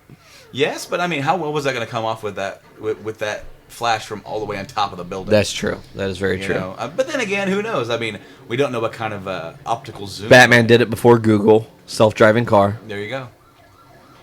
That's not a self-driving car. Every time I see police cars in movies now, I think about the story that Stephen Williams, who was in Supernatural. Oh. And he was also in Blues Brothers, and he talked about how they screwed up and destroyed the wrong cars for Blues Brothers. Woo! I think I most closely associate this scene when I remember Batman, from my youth. Driving on the fall road. Yeah, and this is kind of like Wizard of Ozzy. Yeah. It's dark and Second creepy. Wizard of Oz reference then, because they just did one with Joker in the makeup. Yeah. Oh yeah. Well, see, here's the music. I mean, of course, Danny Elfman did the score here. You know what's weird about Danny Elfman? Total off topic, but I think I know what you're gonna say. you probably don't. Did you know Danny Elfman did a movie in the 80s called Midnight Run? No. And tonally, it doesn't sound anything like this. But I can tell you that the sound that Danny Elfman created isn't his own creation. I knew that you were gonna say that. And do you know whose creation it was? Steve Bartek, who worked with him in, was it Oingo Boingo? I think they were in together, right? I know he was in. Yeah, well, Steve Bartek was also in there, and he was the chief orchestrator for Danny Elfman during this time and moving forward through all the Burton era stuff. So, little piece of music trivia. You were going to say, though, Danny Elfman and his song. Well, I'm just... Anytime Elfman does anything with Burton, okay, it kind of has that same feel, right? And even though we've said that this movie was done before Burton really had a deep Burton feel. It's like maybe Beetlejuice. Correct. Beetlejuice could count as Burton-esque, you know? But there are things in here that definitely are Burton-esque. And then, of course, after this, he did Edward Scissorhands, and that one is like, that's Burton. And then Batman Returns. It's covered with Burton. And it's really disappointing because Burton had to be talked into doing Batman Returns. And then he did it. And, I mean, wasn't there talk he was going to do the third one, and He they had... He had an idea for the third film, and he went to go meet with the powers that be at Warner Brothers, and they said, we're going with something else. Harvey Dent and Ivy, right, was the third movie, because they turned that into the comic. I don't remember if that's the case. I know that he actually went to them with an idea, and it turned up with them. They felt that Batman Returns was too dark, and even though that they had given him the free reign to make that film the way he wanted, they felt like it was too dark. And well, because I think there was some controversy where like parents complained about some of the Happy Meal toys, and the Penguin was too grotesque, and so there was complaint about Burton's vision of Batman was too dark for the kids. And it's actually funny because you guys watched Turtles, like for your first official episode, and Turtles 2, they never used their weapons. Not at all, because they seemed too violent. Because the parents complained about the first movie being too violent. So in the second movie, they had their weapons. I think Donnie might smack somebody with a stick at one point. Yeah. But that's it. They just have their weapons and they just go. They do workarounds. Like I think Leo has them out in the beginning, and then he like throws them into the ceiling and then jumps on them and then kicks. And then that's why Michelangelo has like the yo-yo. Yep. And then he has like the sausages. When I was a kid, Turtles 2 was my favorite movie out of that. As an adult, Turtles 1 is my favorite movie. Yeah. That movie is so freaking good. And there are parts of it that still really hold up to this day. Yeah. I really enjoyed listening to you guys talk about that movie because it really is, like, that movie and this movie are probably my two most watched live action movies as a kid. As a kid. Correct. Me too. I mean, maybe a year or two later after this came out is when I started watching, like, Terminator 2 and RoboCop and more action stuff that my parents somehow allowed me to watch. Now, of course, okay, so Batman just like brought Vicky Vale and he cracked the code. She just felt her boobs. He took the film. He's like, you're not gonna put any pictures of me with my unmasked face. And any newspaper, I don't think so. Look at that old school fan that's on the file cabinet. It's going to go back in just a second. Look at that. Yeah. Oh, jeez. Old school fan. But how long was she out? Like, he must have knocked her the hell out. Bill Cosby got nothing on Batman. Oh, man. No. And also, like, what papers do evening editions? Anymore? None. Not that I know of. Like, because, I mean, you and me grew up in, like, small town USA. Like, we didn't have, like we were lucky to get, like, one paper a week. Just the facts, bro. Just the facts, or Chronicle, or, like, I think my town had a 1 page, and the rest of it was all, like, the other town's paper. Bam! I think, like, the News Gazette from Champaign was daily. Yeah, it was. But I think that was, like, one of the only ones around.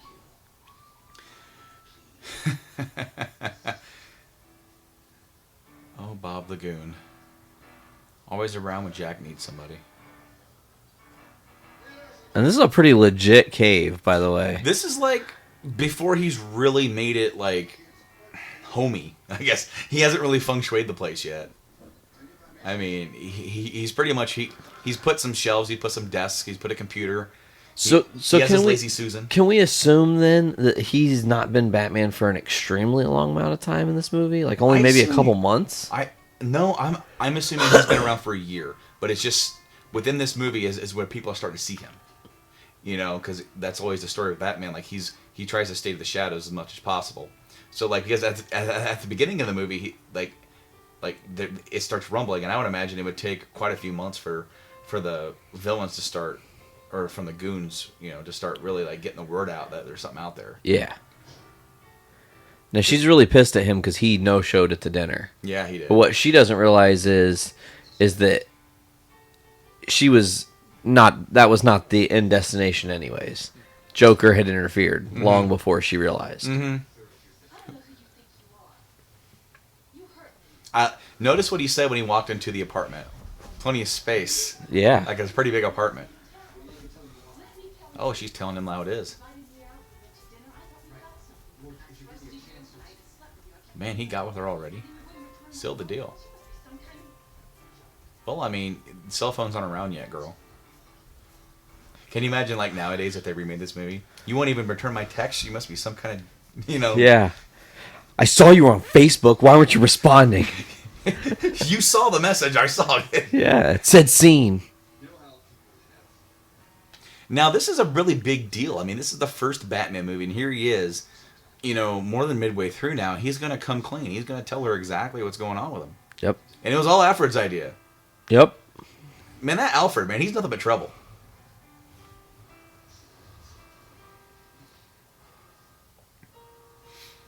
There is... Okay, so... Can I just say, I think also, he always picks the worst time to tell people. Do it as Batman. Don't do it as Bruce. I don't believe that shit. You know?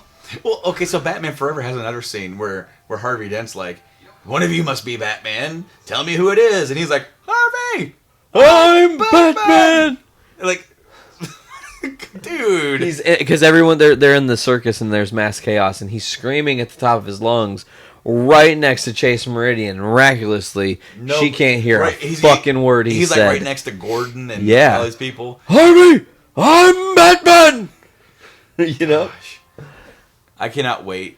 As I said, I do want to watch especially all the core 4 90s movies with you guys, but I can't wait to get to that because I mean, there's a lot to say that we're blending that over into the first movie. Yeah. That there's so much to say because now that we're saying it, we don't necessarily have to say it and then that one because that way we can focus on all the other stuff. He's like, how hard does it be? All I gotta tell her. And hey, face to face. Joker shows up, and then he says the exact same line here. Lots of space. With him is Bob the Goon and Mustache Vinny. This is what I'm going to call him because I don't know what his fucking name is. So here's Batman getting ready to pull the old Clint Eastwood from Back to the Future. Yeah. But like he did it with like that small little metal tray. Silver. Oh, okay. It's a silver tray. Okay. And how long has that popcorn been there? Long time, probably a couple weeks. I mean, you're not talking about my popcorn thing. You're talking on her table. No, yeah, I'm talking on her table. Because that's probably a couple months, actually, to be quite honest. I'm not talking about your popcorn. Without breaking some eggs. Bam! I think that laugh is his most maniacal. The nasally kind of under his throat laugh. Spell. Mr. in the hen house. I like this. You know what's funny is that they have that. So they had that music playing the whole time, and it makes you think that it's just the like the score. Yeah, and it's just not coming from the guy's boombox. Yep.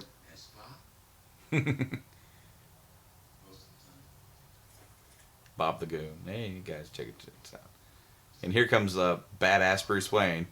I know who you are. Okay. So. Now this the scene with Keaton is really like this is like your weird, whacked out Keaton from like you think from the 80s, you know? Yeah. Because as Wayne, he's very dark, brooding. He doesn't really raise his voice a lot. And then he's telling this story, and then he kind of goes crazy and he twists it, right? I mean, I really wish that... I kind of wish that he would have gotten a little bit more development in Batman, like, Returns. You know? Because, really, he's just there.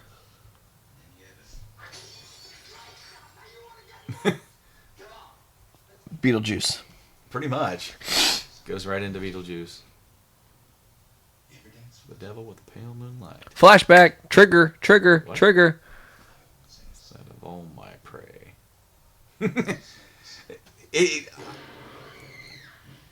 And see, that tray's not very big. Like, Bruce is a great actor. I like that line. Never rub another man's rhubarb. Because nobody says the word rhubarb anymore. No. Like, I remember my grandmother used to like grow rhubarb and make like rhubarb pie or whatever. Rhubarb pie is awesome. Yes, it is. Absolutely. On the outside. Now, see, okay, like what I was saying is that in Batman Returns, it focuses so much on the Penguin and on Catwoman. And Batman's sort of just there. Yeah. He doesn't have a whole lot of development. Nope. You know, none. Which is why I think, number one, why Keaton declined doing Forever. Yeah. Was because he's been there, done that. And from what I'm understanding is that if Burton were on board, Keaton would have been on board.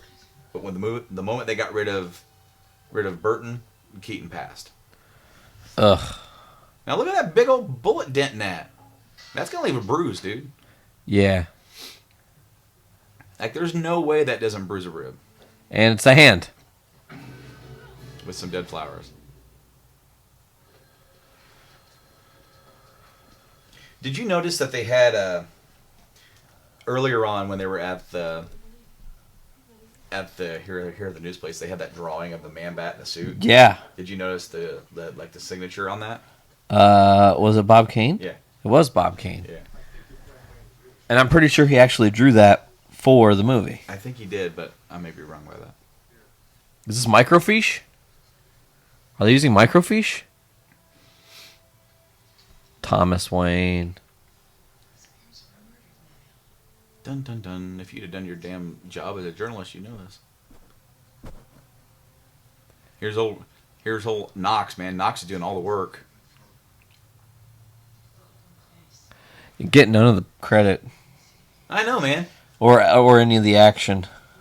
Yeah, he's getting no action, and honestly, I don't understand why he's not in the second movie. Especially when he starts running from, like, if they're gonna do the thing with the Penguin and he's gonna start running from mayor, he should be like the guy covering it. The guy covering it and like the voice of the people. Yeah. You know? Like he should have been at like some of those galas when he was when he bit that guy's nose and everything. That nose bite was always gnarly to me. Oh, dude, and it just gushes, you know? Yeah.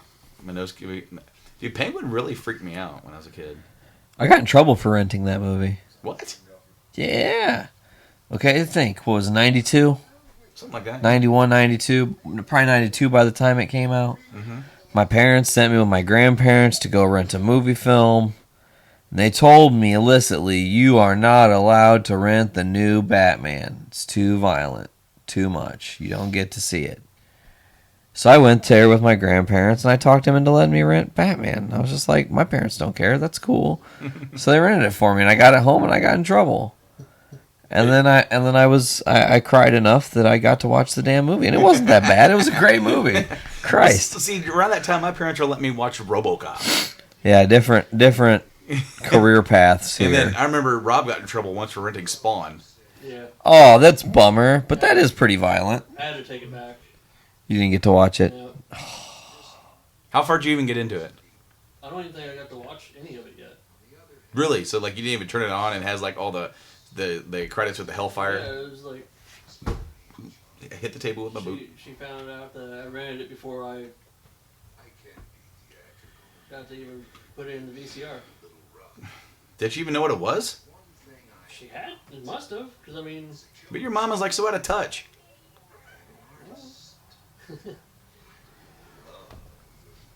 Maybe she watched Oprah. Also, did you have cable by then? No. No, okay. Never mind. Well, actually, it would have been on Channel 3 anyway. So maybe she did watch Oprah. But the first Turtles movie, I actually got in trouble, and I wasn't able to watch that. Damn. It wasn't because of the movie. It's just because I didn't listen to them. Ah. So... Brandon, do you? I gotta ask you this perspective. Becoming a parent now, and you think about things that you did, kind of like what Rob just said about he just didn't listen, and then didn't get to watch the Turtles movie film. Okay, he didn't listen and got in trouble and couldn't watch this movie, and he remembers it to this day. Does that ever play out in your head, like? Thinking about when Wyatt's a little bit older, when he maybe becomes a little bit more rambunctious, and you're going to at some point have to teach him that lesson and take a movie away from him that he's going to remember when he's like, when he's doing his podcast. When he's doing his, future cast on some sort of, mind network. Dad didn't let me watch Guardians. Yeah, Guardians 2 came out and Dad wouldn't let me watch it. Bastard. Oh, man. I really, really hate being, like, the bad guy parent. Oh, yeah? See, the thing is that one thing that I admittedly need to work on is my patience. Like, I have a lot of patience in teaching. Yeah. But, like, right now, he's not at an age where he's understanding. Right? He isn't. So it's like trying to feed him and he just keeps trying to grab the spoon so he gets food everywhere. Tell him no. And he does it again. No. Does it again. No. Does it. I start getting mad. Well, yeah. So hold on, really quickly. So they're walking out of the, like. Did they have like the Zorro thing in the background, or was that not in this movie from the Monarch Theater? I don't know. I don't know if you actually see that they went to see Mask of Zorro. Because historically, that's what he goes sees. I yawned and it is like it's not even 6:00 yet. Well, your time it's actually almost 7:00. Oh yeah. Yeah. Interstate lag. Interstate lag. Now, okay. The thing is, okay. This portrayal of the killing of the Waynes. They do it, and the way they shoot it's really cool because it's really obviously like a flashback. Like, they're not necessarily like... The way they just kind of awkwardly stand there, and the interaction isn't exactly as, like, you would think a normal people would be. Correct. Is indicative of how, like, adult Wayne is remembering this happening as a kid. Now, how do you like this twist? Because historically, in the Batman comics... Joe Chill. Yeah, Joe Chill does not it, the Joker. Not the Joker. How, like, this pissed some people off. How do you feel about that? Honestly, it's an interesting twist for the era. It's again, it's a case of Batman versus Superman with the Martha thing. Mm-hmm. This is a good way to wrap the movie up. He now really, really knows what's what, and now he not only has a reason to stop the Joker because of the people he's harming, but he has a chance to capture and stop his parents' killer. And that's always been a big part of Batman mythology is can he do it? Alfred lets Vicky into the cave. Yep. You busted. Telling you what, man, this Alfred, as much as he's the lovable old grandpa, he just screws everything up, man. Letting all these bitches into the cave. Now, okay, so at this point he only has one suit. And by the time Batman returns, he is like he's invested into some other. Also, what did Michael Keaton was it only his Bruce that ever wore the turtlenecks? Yeah. No, not true. Kilmer's did too. Kilmer wear turtlenecks too? Just in one scene, I'm pretty sure. Kilmer's. I don't dislike Kilmer's portrayal. he was a better Bruce than he was a Batman. Well, but He was too soft as Batman. he's a different Bruce. True. You know, he's a completely different Bruce. I mean, that's why, in my opinion, as I said before, these first two films and the last two films, it's almost like there's a divide. Yeah. And like, you know, if you want to, you can consider them both all four in the same universe. I don't. You know what's really weird? Oh. DCU, current DCU, could go so far as to consider this a part of the multiverse too, if they decide to ever go that route. And there are different Batman multiverses. You know what I'm saying? Mm-hmm. That wouldn't be too far of a stretch for them. Well, I mean, because then you can even include like the Nolan movies. Yeah, absolutely. If you wanted to. And now, the one thing that I always wanted to see is that, because you know how they've done, like the newer comic book for X-Men for the 90s. Yeah, X-Men 92. 1992. How cool would it be to get a complete comic book run of this film? They did. Like, did they add more villains and everything to it? And they even started, like, it's got, like, Harvey's Two-Face with Billy D. Williams kind of look alike. The sketch of, it's kind of like, I can't remember who the original chick they were going to get to play Poison Ivy was, but they have her face kind of, yeah, I mean, it's. I'm pretty sure Batman 89 is a real series, or at least they did some sort of mini run with it. Okay, because I would love to see, like, a full-on 50-issue... That would be amazing. You know, like, you can bring in all sorts of villains. And the thing that I would do with it is keep Boom. Keep it tonally like this, or you know, keep it in line, because don't go into the Schumacher era and make it all colorful and all that crap. Nope. Keep it the Keaton Batman. Yeah. And then add like where you can add more to it. The thing is that we can't do that now, like in the movies, but we can do that in other medium. Or how cool would it be to do an animated movie with like Keaton coming back to be able to play Batman? That would be awesome, just voicing it. Yeah, just him voicing it.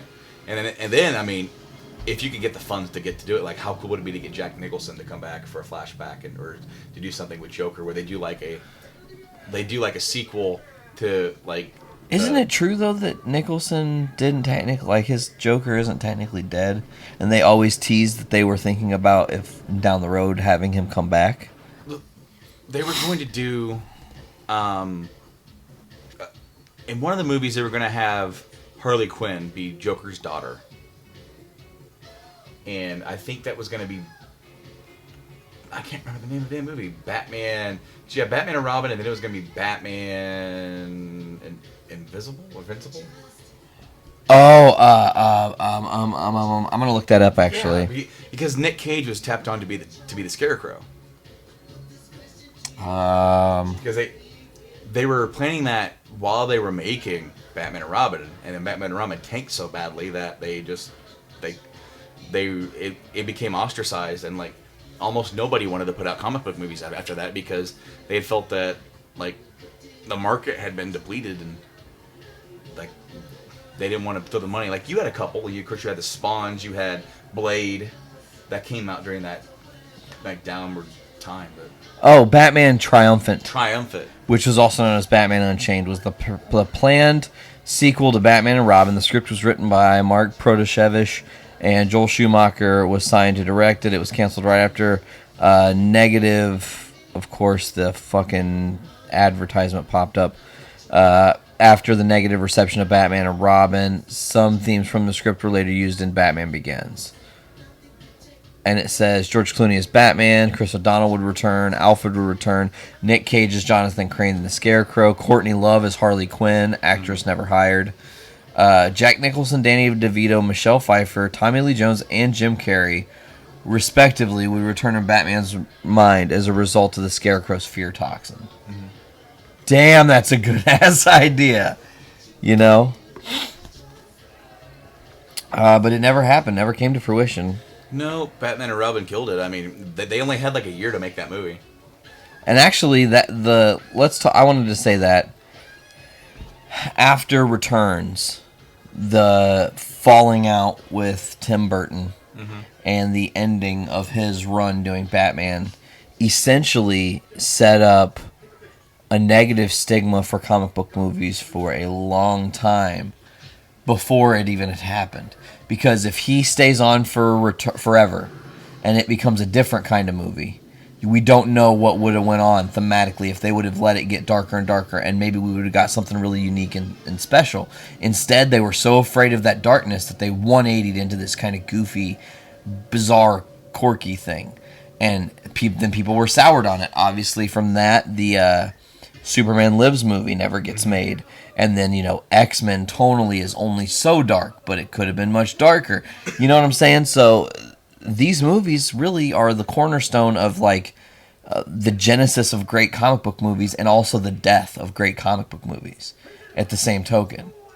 Well, okay, I mean, because you could honestly say that maybe from The Dark Knight until maybe a couple years ago is probably what would be considered the renaissance of comic book movies. Yeah. Because, I mean, they're still going on now, and they're not to say that they've turned terrible, but the wow factor has dissipated because how much can you wow people after you've done the same kind of thing over and over and over and over and over again? And it's disappointing because we're just now getting into the DC verse, and it's now their turn. Yep. Whereas the MCU has been going on for quite some time. Civil War came out this year. It was good, but was it Avenger level good? You know what? After my second watch, I can say I think it was, honestly. You think? Thematically, Civil War, to really full circle the shit out of this, we're not even talking about Batman right now, but Civil War to me, on the second playthrough, the second watch, you connect the dots to things so much better, and you see this story play out from a really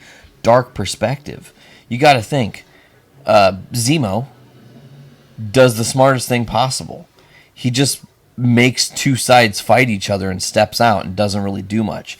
Lex in Batman vs. Superman is consistently trying to start drama and consistently at the forefront of the shit happening, trying to make Batman fight Superman, really saying, well, you gotta fight him, it's his fault, or whatever, as to where Zemo was like, oh, all I gotta do is show proof that Soldier killed Tony's parents, and they'll fucking destroy themselves, no problem. And I think that the moment where I realized that there's really something different and special to Civil War on my second watch through is mostly in the Black Panther character, because he has this great resolve. I mean, he goes from this calm, peaceful, he loves his father is king, he watches his father die in front of him tragically, he goes on this vengeance-filled path where he must just, almost Ghost Rider-esque seek vengeance on the people that have wronged him. And then when he has an opportunity to stop the dude that essentially caused everything to begin with, he doesn't. He just chokes him out and keeps him alive.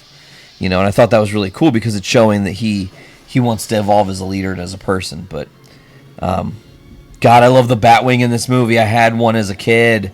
I had the Forever Batman, or Batwing. I had this one, and it got ruined by one of my cousins, and I'll never forgive that person. Not really. I also had the Batman Returns Batmobile that had the sides that popped off. Ooh. And turned into the Bat Missile. That's cool. When I was a kid, I used to think that those windshield wipers were on his lips going boo boo boo boo boo. And then I never understood why this kind of put him out of action so bad. Yeah, he didn't even hit his head, and there's a cut on his head. Well, because I as a kid, I guess I always thought that she just drove him into a bunch of chicken feathers. And this is the inception of the game Cut the Rope. He gets all these balloons that are spilling gas over. You probably don't go to arcades, huh? So much. No, but I know what you're talking about. It's that one game where you gotta there's prizes hanging from little ropes, and you gotta line it up perfectly and cut the rope. I took my nephew a couple years back to the one in Circle Center Mall in Indy, and I had a bunch of tokens left, and I was just tossing them into that cut the rope game, and I hit my last one, and oh man, I was so close. That thing was hanging on by a thread. It was like a $500 GameStop gift card. Why didn't you go back for more? I didn't have any more money. Man. I know. He stole my balloons. I love this. He's heartbroken. Oh, he is. He's just...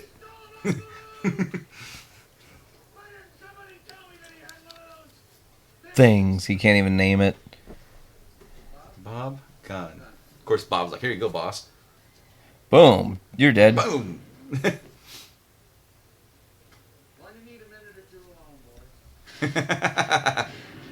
And see, they had like these random goons that like that one guy that was like just talking. I said, "Get out of here." I want to say that he's involved in like the last, he's like one of the last goons that are in the tower. Yeah. I want to say so. Oh, they did this thing with the moon And the bat symbol. Yes, that's cool. Did my cat just startle you? That was awesome.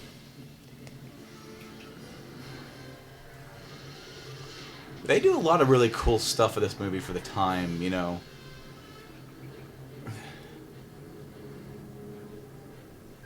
I do... Okay, so they made a big deal about the Ben Affleck Batman shooting off missiles and guns.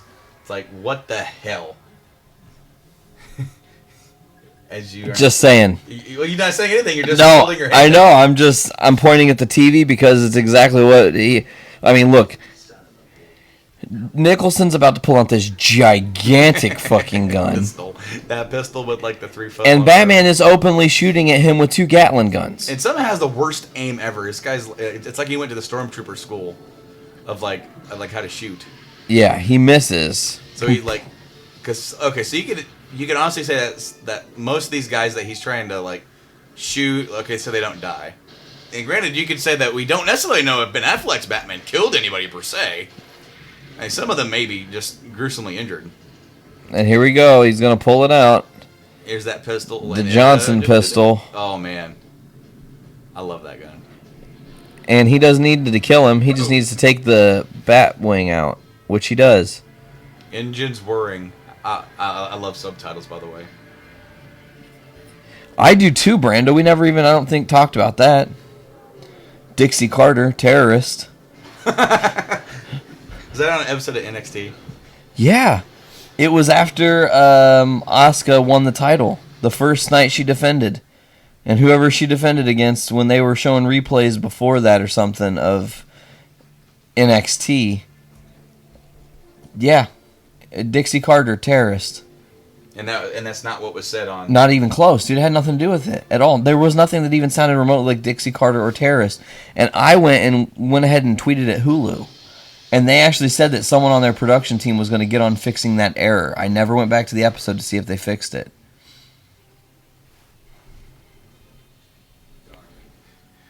I like how he still has that gigantic gun. And he's all like... Doesn't he like... He collapses the gun down. I think so. Of course, we have this big cathedral. I want to say I heard that the end of this movie was entirely rewritten while they were making the movie. Really? Because Nicholson and I don't know who exactly went. Nicholson and Burton or something went to like a play of Phantom of the Opera over in England while they were making the movie. Oh. And they had the big showdown. So then they wanted to do something like that for Batman and Joker. Dope.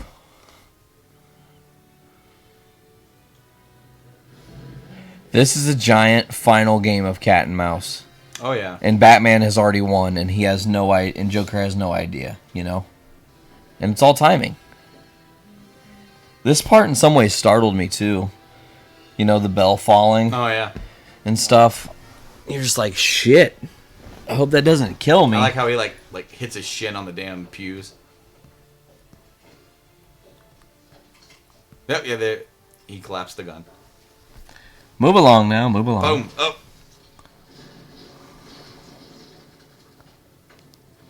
Hit his shin on all those pews. Knocks them all down. He's like, what is that? That's a bizarre noise I wasn't expecting to hear. That can't possibly be the Batman. He couldn't have survived that plane crash with that bat plane. I like how he has to totally bend his head back to look up. He's like, hold on. And actually, I'm pretty sure that the movie Batman, and eventually him being able to turn his head in the Dark Knight inspired the New 52 look to where he could, because also in the comics, even though he would move his head, that was not something that they even thought about in the design. You know, you just, it's his neck. He can move his neck. Yeah, well, see, the one in the comics, it's more cloth ridden. Also than it is, true. Armor or the big, or the rubberized look they made for the movie.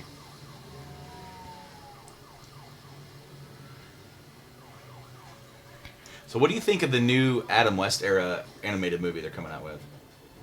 What? You didn't know about that? No. So Adam West, Burt Ward, and somebody else from the original 60s.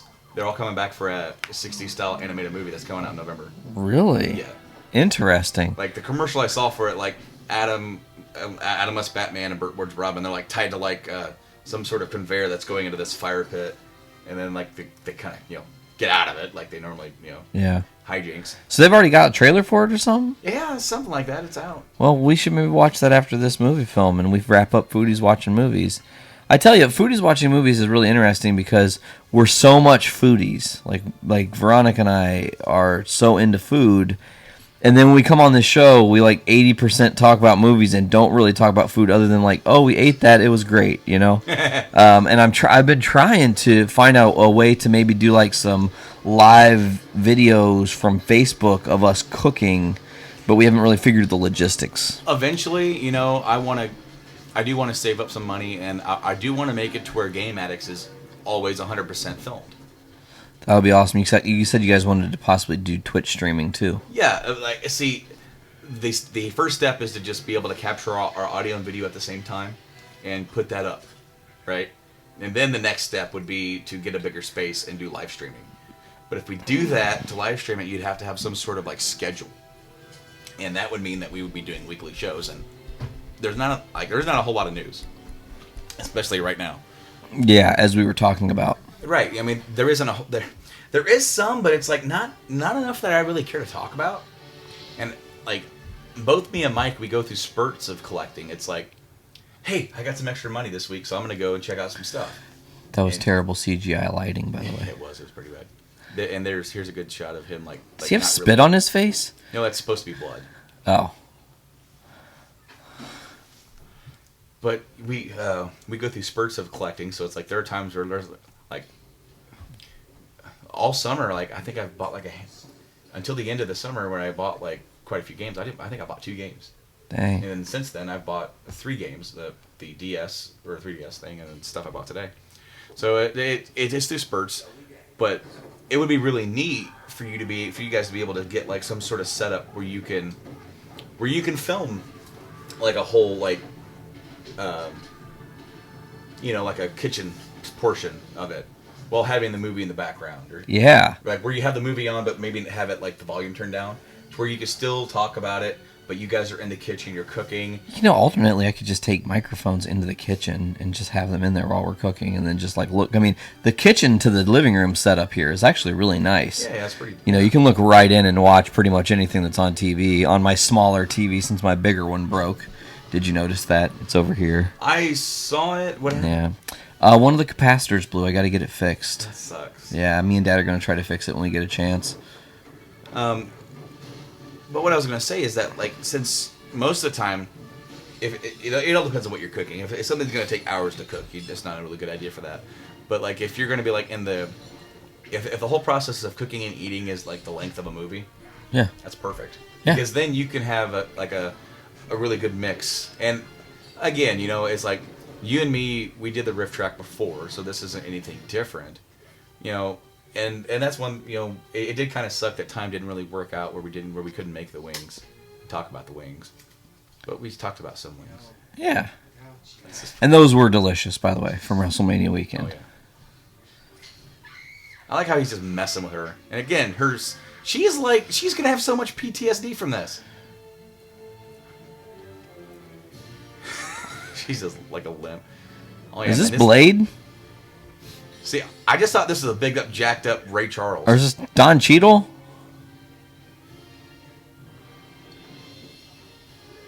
I love the kind of circusy music. Mm-hmm. For the fight, it definitely works. It's awesome that through how everything kind of played out, it was like I said in the earlier part of this podcast, you and I wanted to do this at some point on Journey into Comics as a riff track, and then Foodies kind of took off and it started its own thing, and it just kind of plugged in nicely. So something we intended on doing anyways, we still got to do. Yeah. Just under a different banner and a little bit of a different flow to the show, I think. I mean, I hope that with our podcast, everyone has its own kind of feel and flavor, and it's not just the same us talking. You know, so far, I kind of feel like they're sort of becoming that. And honestly, for Journey to Wrestling, I think Patrick had a lot to do with that. Yeah, he definitely evolved our style. I wish he would have been there for the Bill Ding thing. Damn it. I can't wait for him to hear that. But, you know, it's all a part of each podcast kind of having its own ebb and flow. And I think it's for, you know, that's really cool reason why I'm glad that he came in, because it wasn't just me and you talking about wrestling. I kind of feel like we've had a couple different fluid episodes because of circumstances. Like we had Wes on, so that was a bit different. We had Tony on that one time. That was a different show. Plus, we were live at Villains Con, but not, you know, live.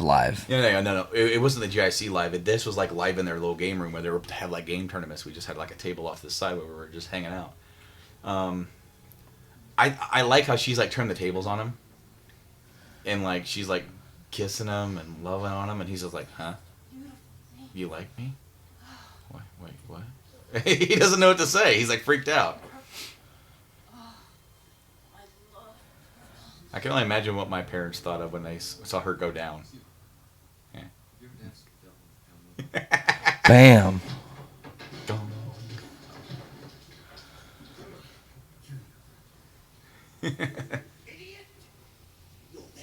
I love this whole exchange.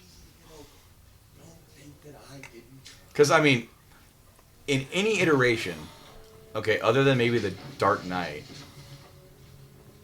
like, and even then so, like, Joker's not someone who is very physically capable against Batman. No.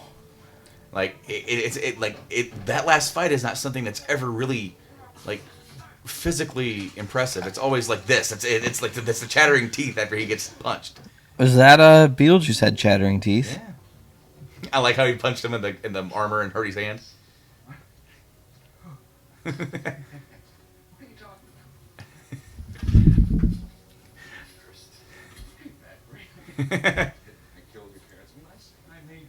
So at this point, do you think he knows that he knows that Wayne is? Do you notice it, Brando? The slight, like, almost like echo effect on the visual with Joker. Did you notice that just then? Watching, like, his hair movement, it looks like there's like a 80s effect sometimes on him. It's really weird. The way the light is here with that blue, yeah, with that, there are times where it definitely has that Cesar Romero look here, like when the camera's pointing down on top of Joker, where he has that more of that pinkish look to him. Yeah. Right here. Yeah. He's nuts, dude. I love it. Now, but what I was saying is, like, do you think that Joker now then realizes that Batman is Bruce, or was he just saying, "I killed a lot of people"? No, when I killed your parents. He said directly, like, I was a kid when he knows, he remembers. He's figured it out too. Which is mythos in the Batman history that's not necessarily true. Joker doesn't necessarily know that Bruce is Batman. Right, but I mean, considering that for this film they changed that and gave them legitimate history from the past. It makes it to me it makes sense, because Jack's not a dumb person. You know? I mean, what did they say? Like he's like a chemist. Yeah. He's a chemist. And so he's not an idiot. Like, granted, I mean, as a Joker, he's insane, but he's not a fool. Like, I would imagine that he's killed a lot of people in his time, but if someone's specifically saying, "You killed my parents," and he knows who he's killed. I love that shot, by the way. Oh yeah, with the gargoyle. Well, before that, there was a look on Keaton's face that I always just love. It's just this fucking determined look, like, "I got you, you son of a bitch," and then he fires the grappling gun. And you done fucked up. Because I love how, like, there's such drama with him holding on to that ladder. How he's like, he's trying. Where they, like, he knows he can't climb, and the music, and it's like it's very operatic. You know, to go back to that what I was talking about with Phantom. Yeah, it's like you know what's gonna happen, and it's the build up, and it's the fall. Now, if you're telling me that they're doing a thing where Joker lived through that, well, you got to think though, Joker might be technically undead dead because of what he went through. I mean, that's that whole, I have learned in the laws of superhero movies that when you think you can explain, well, that had to clearly kill somebody, that they can go, well, no, it clearly didn't because this happened and this happened. So you always got to look at the, he might not, it should have crushed his bones. He should be, honestly, it shouldn't look like that. He should not have made a dent in the cement. No, it should have he would have been a billion of little pieces. I love that little laughing ticker. Yeah. That always used to kind of freak me out a little bit.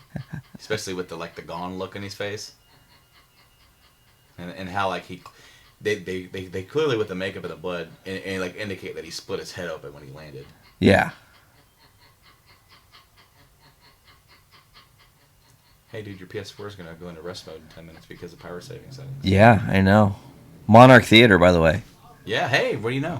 Tied it all back around. And then it looks like Arkham. I want to say his name's Jebediah Arkham. Or Jeremiah. Jeremiah Arkham. Jebediah Springfield. From The Simpsons.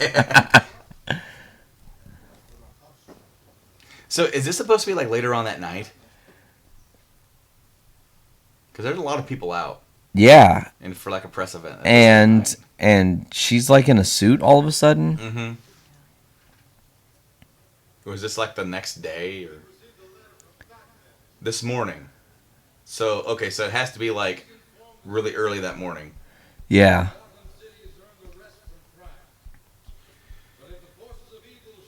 Rise again.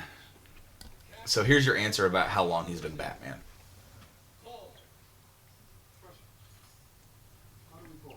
Because they don't even have the signal yet. Yeah.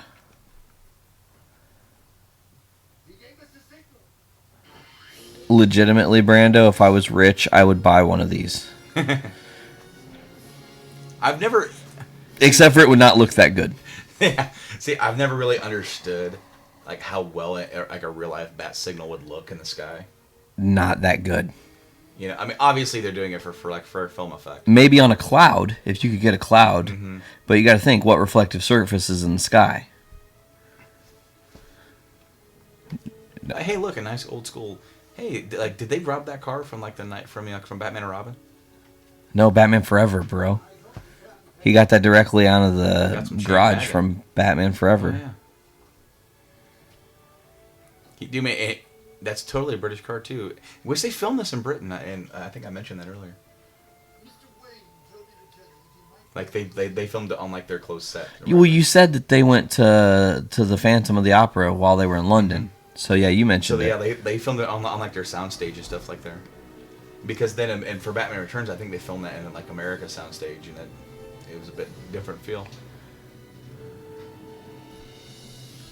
I always love this part with it's climbing up the buildings. The silhouette at the end. The music and everything, it just fits perfectly. Great little miniature scale models they painted nicely. Yeah, man. I mean, they look really, really amazing for being mini scale models. And then get the bells in the background. Such an iconic. And then the movie's over, folks. And then it goes right into the Batman March. Yeah. Well, let's go ahead and... I guess I'm the only one here to wrap this thing up officially, so I want to thank Silent Rob for being mostly silent. You brought some input to the episode. Brando, thank you for coming on to Foodies Watching Movies Episode 2. It has been it was good. Pleasure. It was good to have you on this. I don't know what your guys' timetable schedule of getting out of Dodge is, but... I don't know yet. Well, that's nice news. We can hang around. I mean, literally, I was planning on being here a lot later. So. Well, we can hang out. Yeah, I got nothing. We can game and hang in the comic, whatever. It doesn't matter. But guys, Thank you for checking out Foodies Watching Movies Episode 2. You can get us on social media at Foodies Watching Movies on Instagram. Search Foodies Watching Movies on Facebook. You can also do Film Foodies on Twitter to get the live tweet. Poor boy is going to be live tweeting this movie, I'm guessing tomorrow, or maybe in the past he's already done it, depending on when this actually goes up. It might have already happened. But for us, it hasn't yet happened. Again, I want to thank Silent Rob and Brando for coming on the show. You guys were awesome. Thanks to V, who had to take off a little bit early. We miss her. We'll see her on episode 3. And until next time, I'm Nate. Thanks for listening.